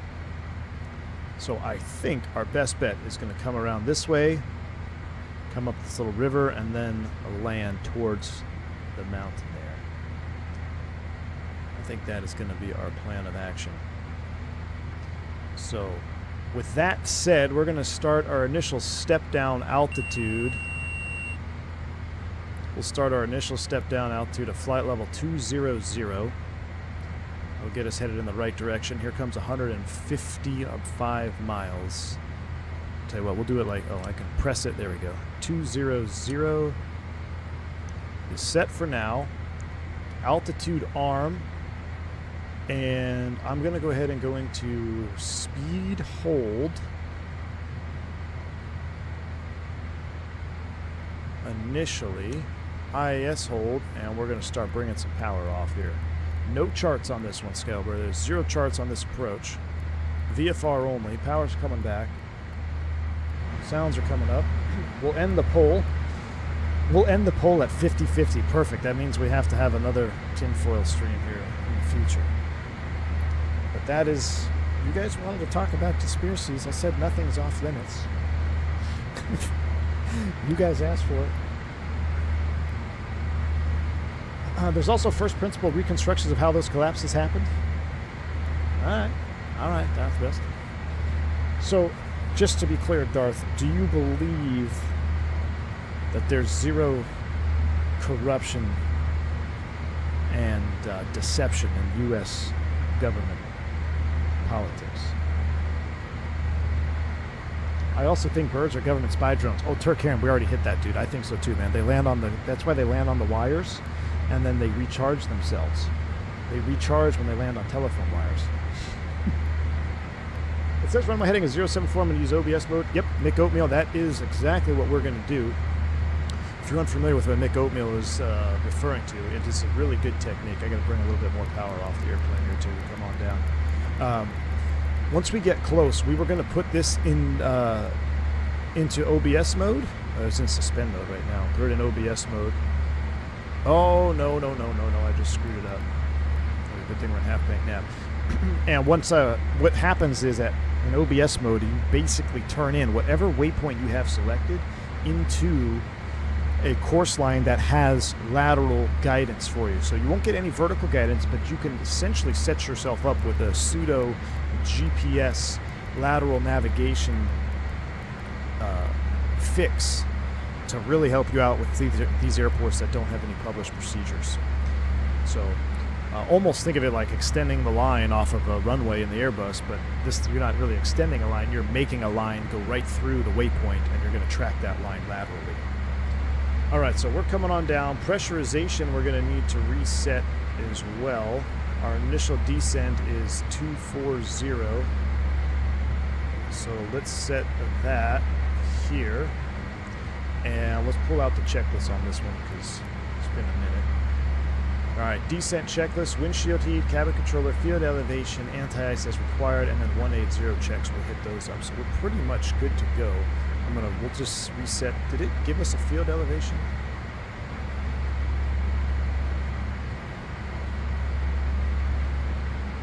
General. Oh, it's 3,000 feet. Okay. So we can go ahead and just bring this down to essentially 3,000 sea level. That would be fine. We'll have enough room there.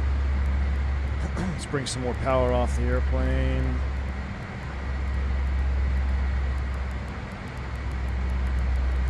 So we get ready to come out of 40. I'm going to then put you into out of speed mode, out of Mach. How do I disconnect?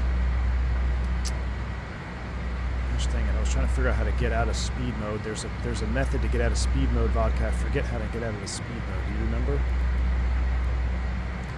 Guess we'll just go into vertical speed for right now.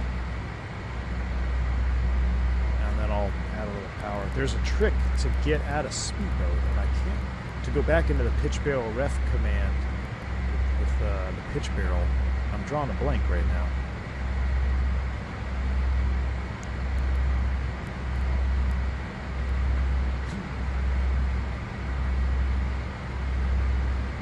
What about the secret vault? Rushmore.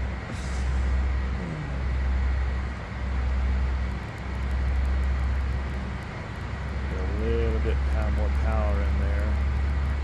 80%. We're coming out of 40. We'll go half bank off. Looks like we need a few more likes. Lovely people, smash the like button. You know you want to. Dougal, my man. Hope you had a wonderful dinner, my friend. I'm hungry myself.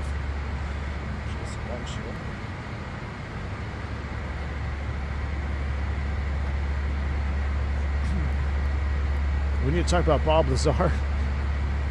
Darthwest says absolute corruption, deception, and from a lifetime in government, there's a lot more incompetence. If they could cover up 9/11, we never hear about anything going wrong ever.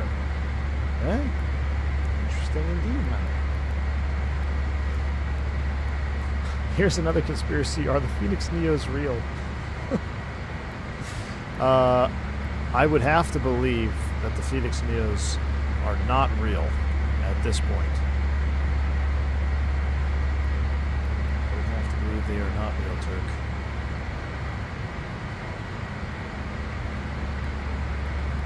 Keep coming down. Now I'm going to go back into speed hold here. Once I get up to about 250 knots, bring the speed hold, and then we'll really start coming down. Should I buy this plane? Sad bucket. I'll tell you what, man. The Lear 35. Don't let the conspiracy stream throw you for a loop here. The Lear 35. It is legitimately one of my favorite aircraft in the sim. It is an extremely challenging aircraft to fly. It's extremely rewarding. There is a learning curve to getting this aircraft to fly the way you want it to fly. There is some really good documentation now from FlySimWare when you pick up the aircraft. Now I'm going to transfer to speed mode, and we're going to go. See, I wanted to avoid that,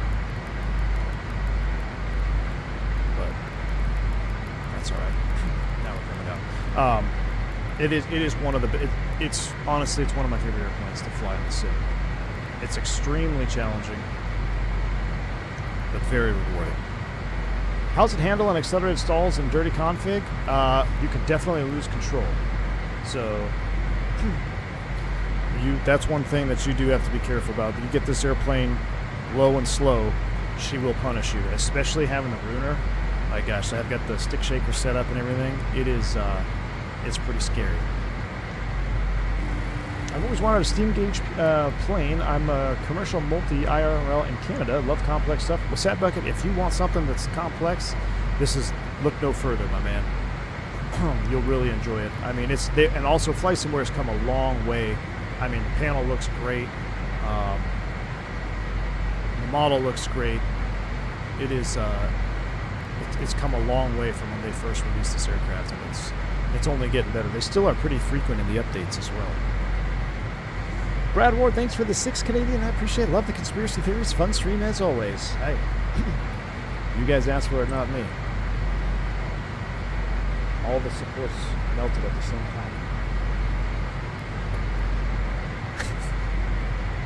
It isn't terribly complex. Okay, I guess you're actually right. Vodka's right. Complex is not the right word. This is one of those airplanes where I would say it's fundamentally simple. However, it's very challenging to master. Does that make sense? Like, fundamentally, you have basic autopilot modes. You got a speed mode, vertical speed, and a pitch barrel. So, you know, it's not, you don't have super complex VNAV programming, FMS program, and all that stuff.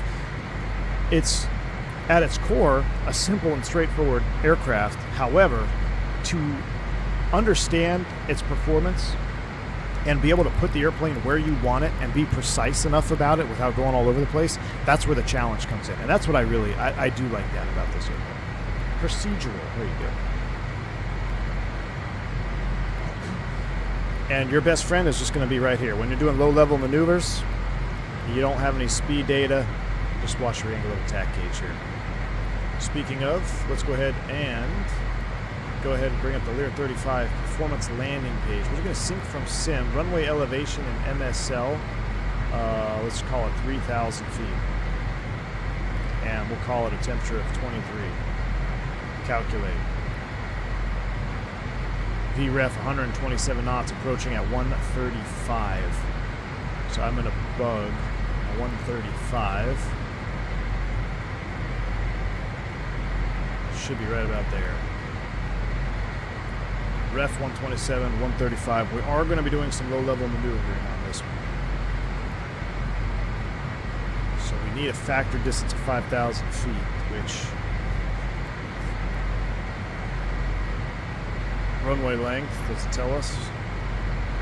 4,500 feet by 106 feet wide.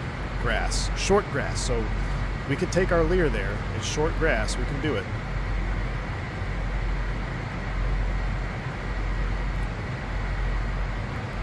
All right, 24 for 20. We're 78 miles out. Oh, temp is in C, not Fahrenheit. Oh, did I screw that up? I'm sure we'll be fine. Okay, a little bit shorter. We're good.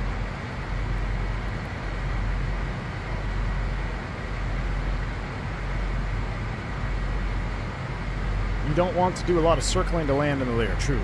This is going to be one of those rare circle to lands approaches that we are going to be flying. 070, so yeah. I'm trying to think the best way to get up in here. I want to maybe put one of these in terrain.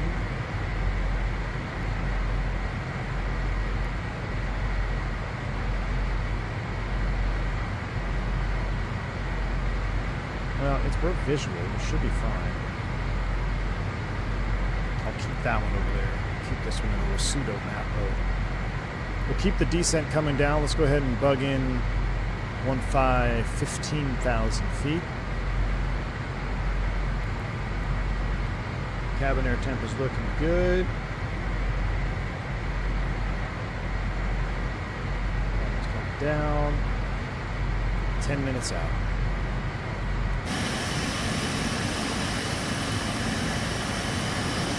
Got a good laugh watching that Mad Dog Avianca video? Where you were testing the soil on the mountain. Miss the old birds, I know. I really do miss the Mad Dog too. The problem with the Mad Dog is I just can't get the deliveries to work the way I want to. There's no sounds right now. Let's get the default sounds only. The Leonardo Mad Dog is one of my most frustrated add-ons that I own. It's a great plane. Good systems. I like the updates, everything that they did, but it's just everything about it makes me mad. Everything about it makes me mad. The way you got to do stuff. It's stuck in 2008. Yeah, AC's coming back on here any minute now. Air conditioning is coming back on. It's going to start getting toasty.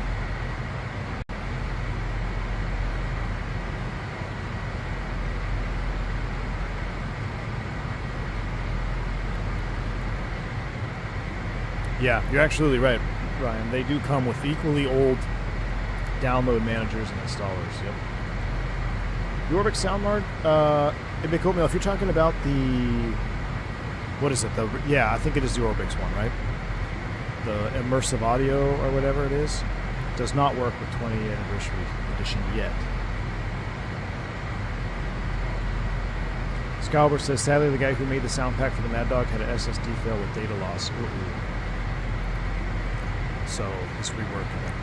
That's kind of where I'm at. I'm waiting till that comes out, and then we'll take another look at it.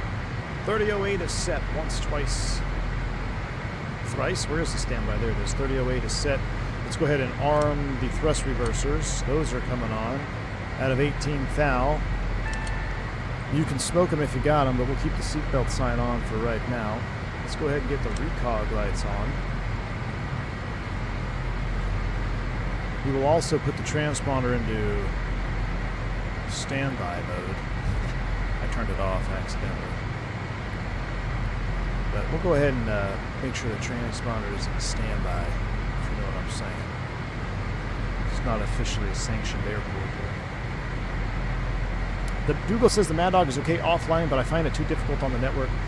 It can definitely be a handful on the network, Google. You're absolutely right, man.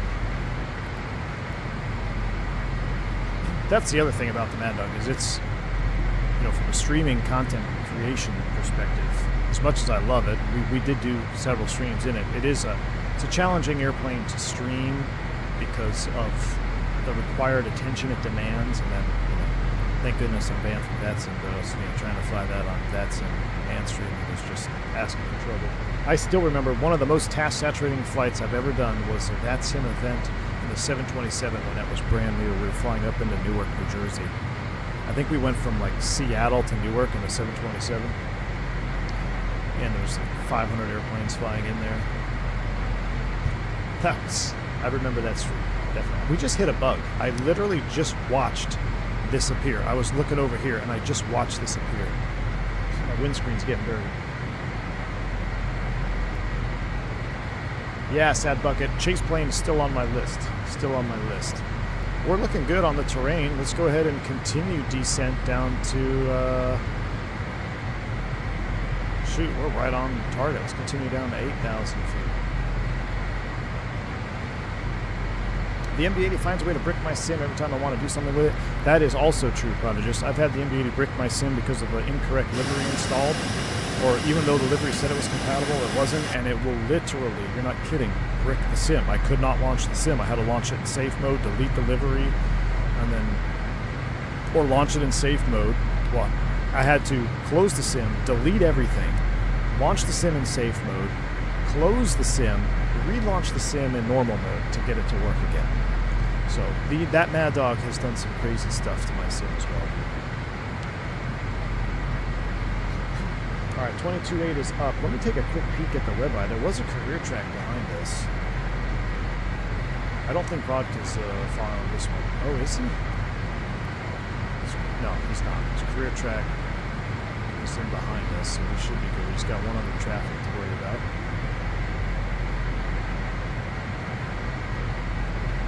When I'm done making the INS unit, it should make it a little more simpler to manage INS with...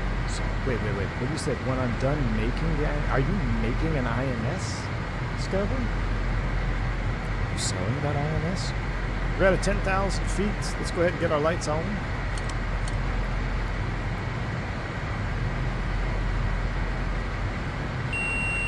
Nine for 8.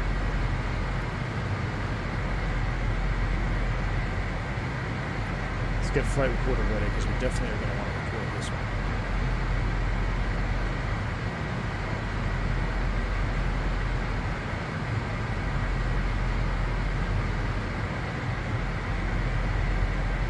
Flight recorder is ready. Here comes 8,000 feet. Get the power up.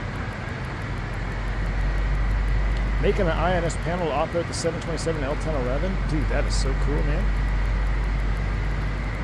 Gosh, I love the sound of those engines spooling up.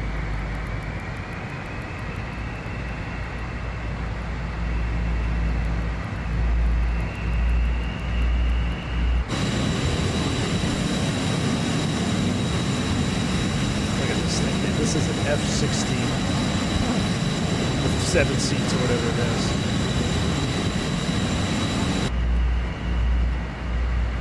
Did South Central America receive an update? Because the scenery looks a little extra spicy. Maybe not over there, but out on this side, what was that? It's pretty good ortho down there. I'm itching for some hot land ops in the 7.5. Oh yeah, we gotta turn the sync off, you're right. Sync off. What did I just click? Oh, park brake. Land with the parking brake on? That would be something.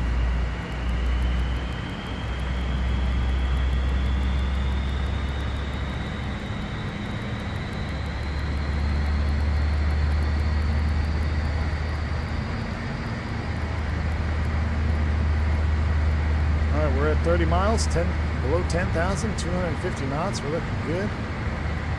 Let's continue to descend. Let's take it down to 5,000 for cinematic purposes. Get below some of this radar. See, I didn't want to go into speed mode there, dang it. Keep going into speed mode instead of... There we go, double tap. So now I'm in pitch barrel ref mode. There we go, that's what I want. We need to arm the altitude. Double tap the glide slope, I think, was the one to get out of speed mode. So little things like that you got to remember how to do. You got to stay current on this airplane to be efficient. Or else you're going to be throwing your passengers around.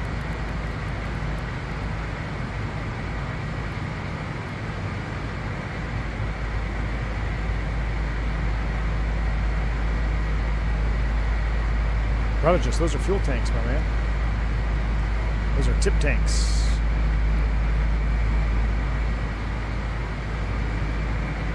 Which, to my understanding, made the Lear 35 particularly spicy.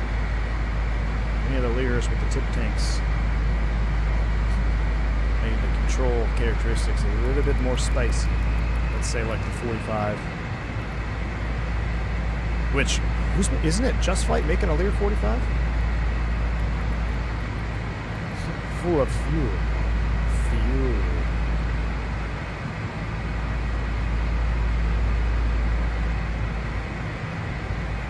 The Magic Barrel Ref update here. 3001 now.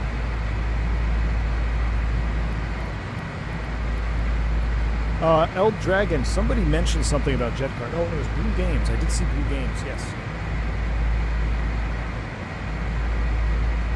I don't know much about it, but I saw him post a video about Jet Card and how it makes flying corporate jets way more fun, which I might have to look into that. That seems pretty interesting.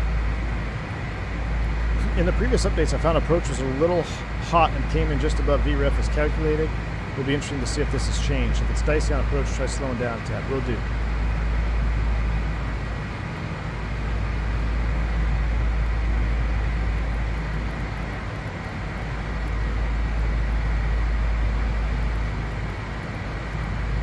All right, 6 for 5, coming up on 20 miles.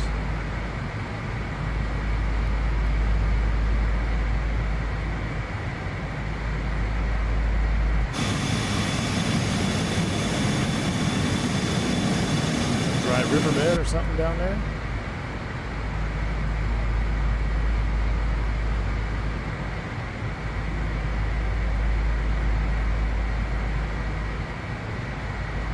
Now we need some Gulfstreams in the sim. Yeah, we'll never see a Gulfstream in the sim, unfortunately.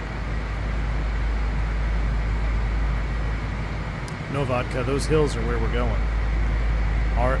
This strip is it seems like it's inside the top of a volcano. I don't think it's a volcano, but that's what it seems like. The strip is literally in a bowl.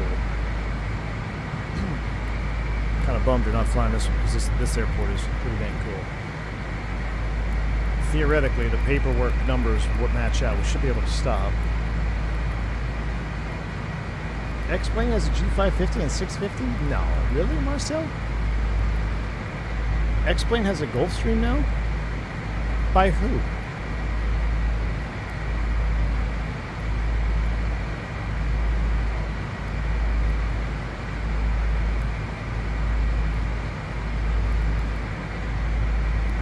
Alright, I'm going to start slowing down. I'm going to go ahead and now I'm going to select heading mode. I'm going to put the GPS into OBS mode. And now we're going to dial in the course 070. That's roughly the runway course. And I will put the little screen in the map terrain mode there. You can see pretty bit spicy. 5-4 altitude capture is on. I need to go back to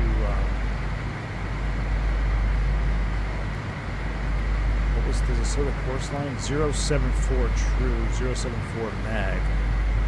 So we'll do that 074. We'll start decelerating here.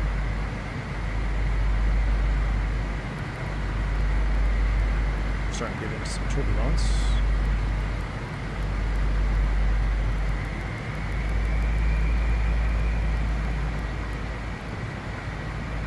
God, look at this terrain.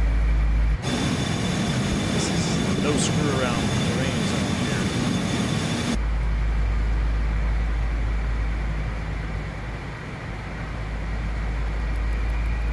I think the runway is up here. Past this valley, it's going to be up here. Look at those trees, man.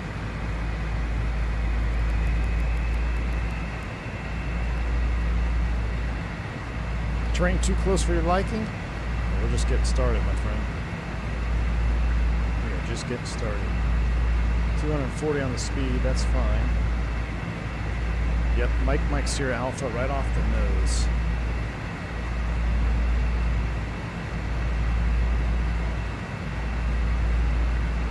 No, you do not fly here IMC, 100%. I think the strip is going to be after this right here. This one, and it should be right there. So if I looked at the map, there was like that road, that riverbed that went up this way.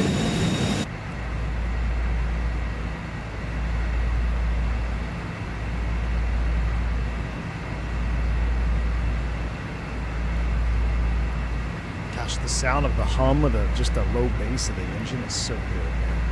Avianca Mountain flashbacks. Sounds up to 90. I'm going to start making a turn here, 330. Yep, that's going to be right past this ridge right here. There she is. Right there. That's the strip. That's why we're gonna go around. So we're gonna go out. We're gonna fly around. We're gonna land right over that house. All right. Got the markings that I need. Let's go ahead and start slowing down.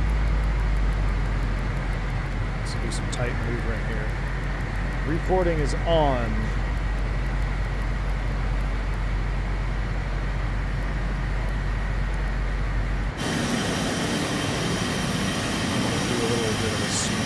Swing out to the right and the left. Autopilot's coming off.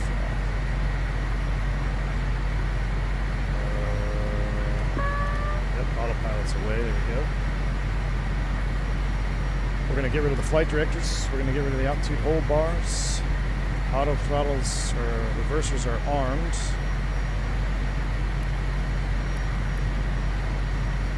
Approach. Spoilers retracted, flaps, gear. Anti-skid, ready, first on flaps down, autopilot's disengaged. Alright. We're ready. We are going to land with the yaw damper on this one, I believe, right? Yeah, they are powered on. All right, here we go. We're starting to turn.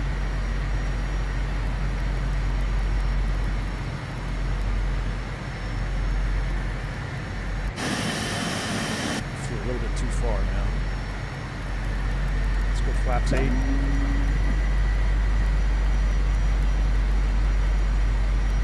Go ref update. I think it's right. Oh no, what did I just hit?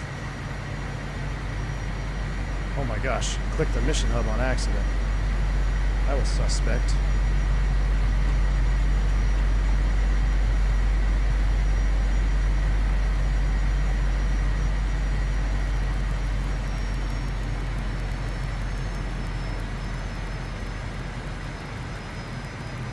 Alright, gear's coming down.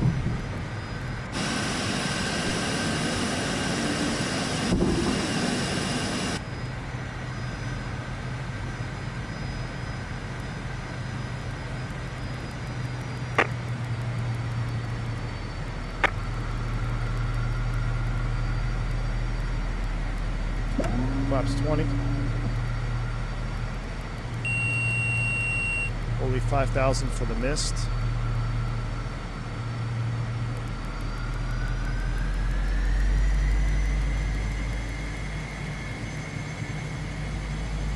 Too dirty up just yet. Let's go ahead and go ignitions. That's all on. Alright, I can see the runway at 11 o'clock there. Flaps 40. Or is that 20? That's 20. No, that's 40. We're full flap now, coming down to ref speed. I'm going to kind of hang this one in here a little bit high. We're going to be hanging it in. Oh, watch the speed there. Watch the speed.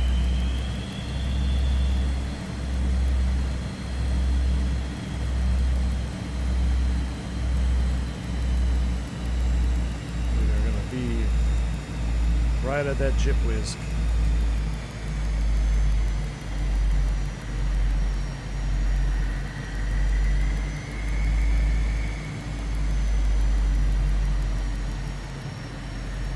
All right, a little bit hot. Right through the trees here. Watch the speed, don't get too slow. Alright, angle attack is good, speed is good. Drive it down, drive it down. Keep driving it down. Oh, gosh.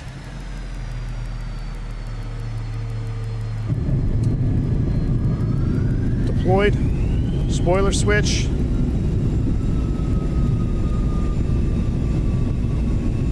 Nose wheel steering.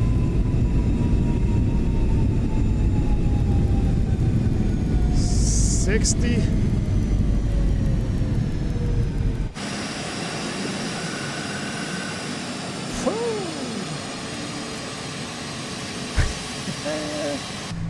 Other than the little hiccup Mike there, Mike man. Here, Alpha traffic for track 69, short final runway 7. All right, Mike 0 for we're clearing runway 7 now.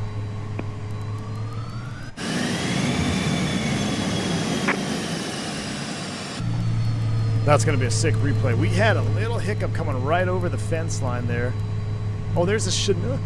Is that Zippy on standby? There's a Chinook. I don't want to look at these. Are these plantains? Tell me you have too much money when you take your Lear to a grass strip. He said he's short final, but I don't believe him. Let's go ahead and reset that. That's up. Flaps are coming up. We'll stop the recording. We'll have that ready to go.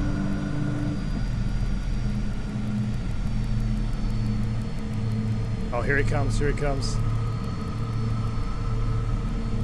Oh, sink right. I mean, it was a huge sinker. Oh.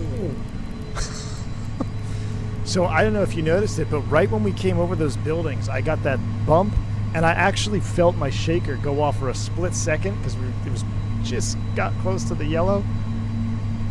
Ay, ay, ay. You got any wheels left?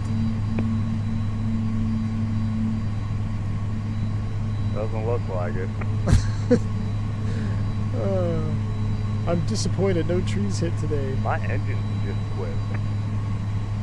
Your engine's quit? Do you have fuel? Speaking of fuel, how much fuel do we have? I have fuel, but I damaged something there. He hit so hard he damaged his aircraft. I love it. I love that you can see the tire marks in the grass still. Oh, you have an adjustment for the shaker? Yeah, I think I need the adjustment because I think it went off a little bit premature, but my goodness, man, it scared the heck out of me. We'll reset the trim. Says I hit at 1,273 feet per minute. 1273? Yeah, that's why your engine's quit, brother. That's a crash.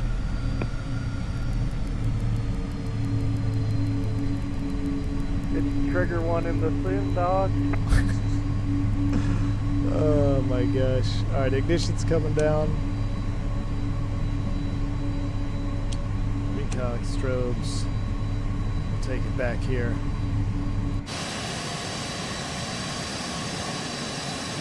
Look at our tires getting. Are our tires getting muddy? Just look like they were getting muddy there for a second.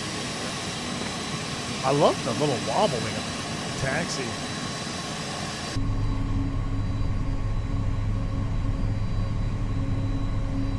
Okay, yeah, you gotta send it to me, Vodka.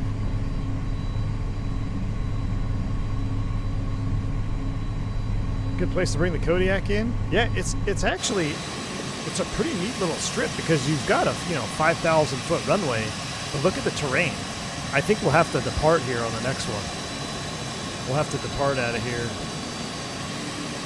You're really kind of hosed either way. You definitely probably want to go that way. All right, is this our terminal? I use that word lightly.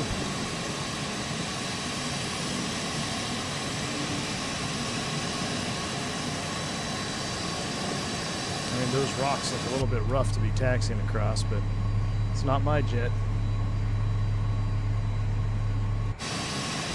Oh, look at the dust. That is cool. Wow, it actually moves in relation to the thrust levels, too.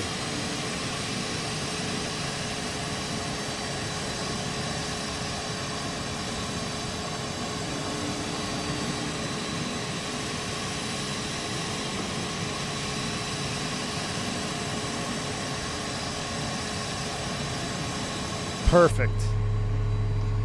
Brake set.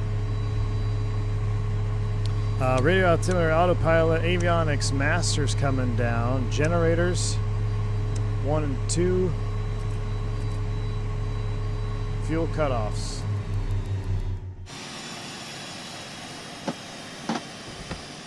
We left the taxi lights on. Ladies and gentlemen, welcome to Mike Sierra Alpha. Another Barry Seal mission complete. Screenshot. Terrain in the background is awesome. All right, let's go back to this view. Uh-oh. Battery's coming down. Everything's coming down. Boom, boom. And I'm actually not sure. Do I have to... welcome to the shed. Ryan, thank you for the $2 super chat. They got an ILS on that one? No ILS on this one, my friend. No ILS on this one. All right, let's go ahead and disconnect from here. And then I'm curious if we just close the door. Whoops.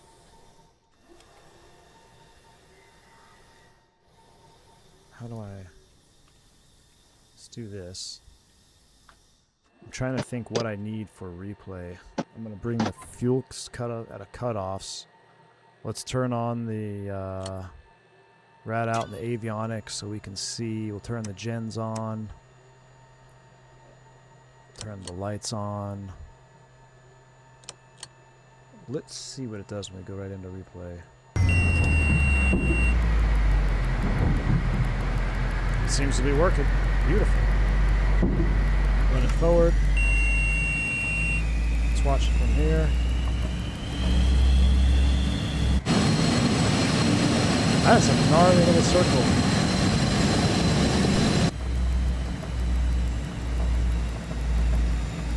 Yep, engine's out of cutoff. So right here, yeah, we were really stable, and then right at the end, I also forgot we're flaring at 3,000 feet, so we need a little bit more juice there on the turn, in the flare, I think. I got a wee bit. It's almost like I pulled back and I just didn't have enough, so probably needed to add a few more knots. Let's see if we can see it go off. Let's see. Let's see what happened there. We barely cleared those trees. Just let it come on down. Right here, I just got too unstable. Right there. Ooh. Hold it. Recover. Recover. Oh, nice. Recovery. Look how fast. I mean, honestly, other than that little bobble wobble we had, let's take a look at the cockpit view during the bobble wobble. Right there. Oh, see, I bumped the shaker. We hit a bump or a turbulence or something. I wish you could see my shaker go off. Let's see, because it went off just like it did when we were doing it live. Let's see if you could see it. So I'm gonna resume. Everything was fine. A little bit squirrely. Right there. Boom. See the shaker go off? That scared the hell out of me. And then I was late on the power reduction, and we're below ref. Or right at ref, actually. Below app. Still not terrible though for bringing a Lear 35 into a mountain strip here. Let's do this view. Fob down the replay mode. We'll reset the camera. Do this.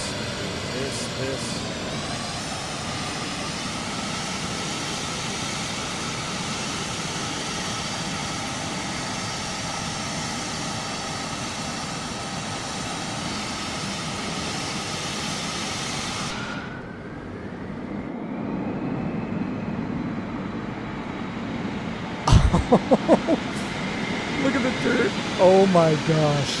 It's like flying a rocket. It's literally flying a rocket. That's a sick replay. Watch this again. Watch our sink rate coming down over this hill here. We're gonna that was a hell of an approach. Look at this sink rate, dude. We are bombing down. Ah! Shaker scared me, a little late on the power reduction.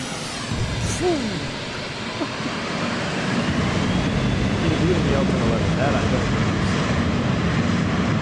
That I don't believe. Alright. We're going to wind it back. We're going to get sail going. I'm going to shut her down for the rest of the week here as I head off to work yet again. For the rest of the week, I hope you guys enjoyed seeing the Lear 35. She doesn't come out of the hangar often, but when she does, it's always feel like I'm hanging on to the freaking ailerons the whole time. Or hanging on to the T-tail. Ooh, look at that little lake down there. Looks like there's some nice peacock bass in there. Might have to take the caravan out around here. Look at that. That's like look at these lakes. Look at that. It's a little canyon lake. Where are we? That's pretty epic. Alright. The TriStar just got progressive fueling loading, Alex, for real? Dude, that is awesome. Okay, we're going to have to do TriStar, I think, when I get back next weekend. Maybe Saturday. TriStar, Kitech, long haul. What are you guys thinking? Cathay Pacific, long haul TriStar. We can watch a little Eastern video. I don't know. It could be a fun one. So, alright. I'm going to sign it off. Enjoy the rest of your week. Enjoy the replay. I hope nobody got too offended during a conspiracy cruise, but you asked for it. I hope I delivered. I will catch you all on the next one. Stay safe. Stay healthy. Enjoy the week. I'm V1. Soup!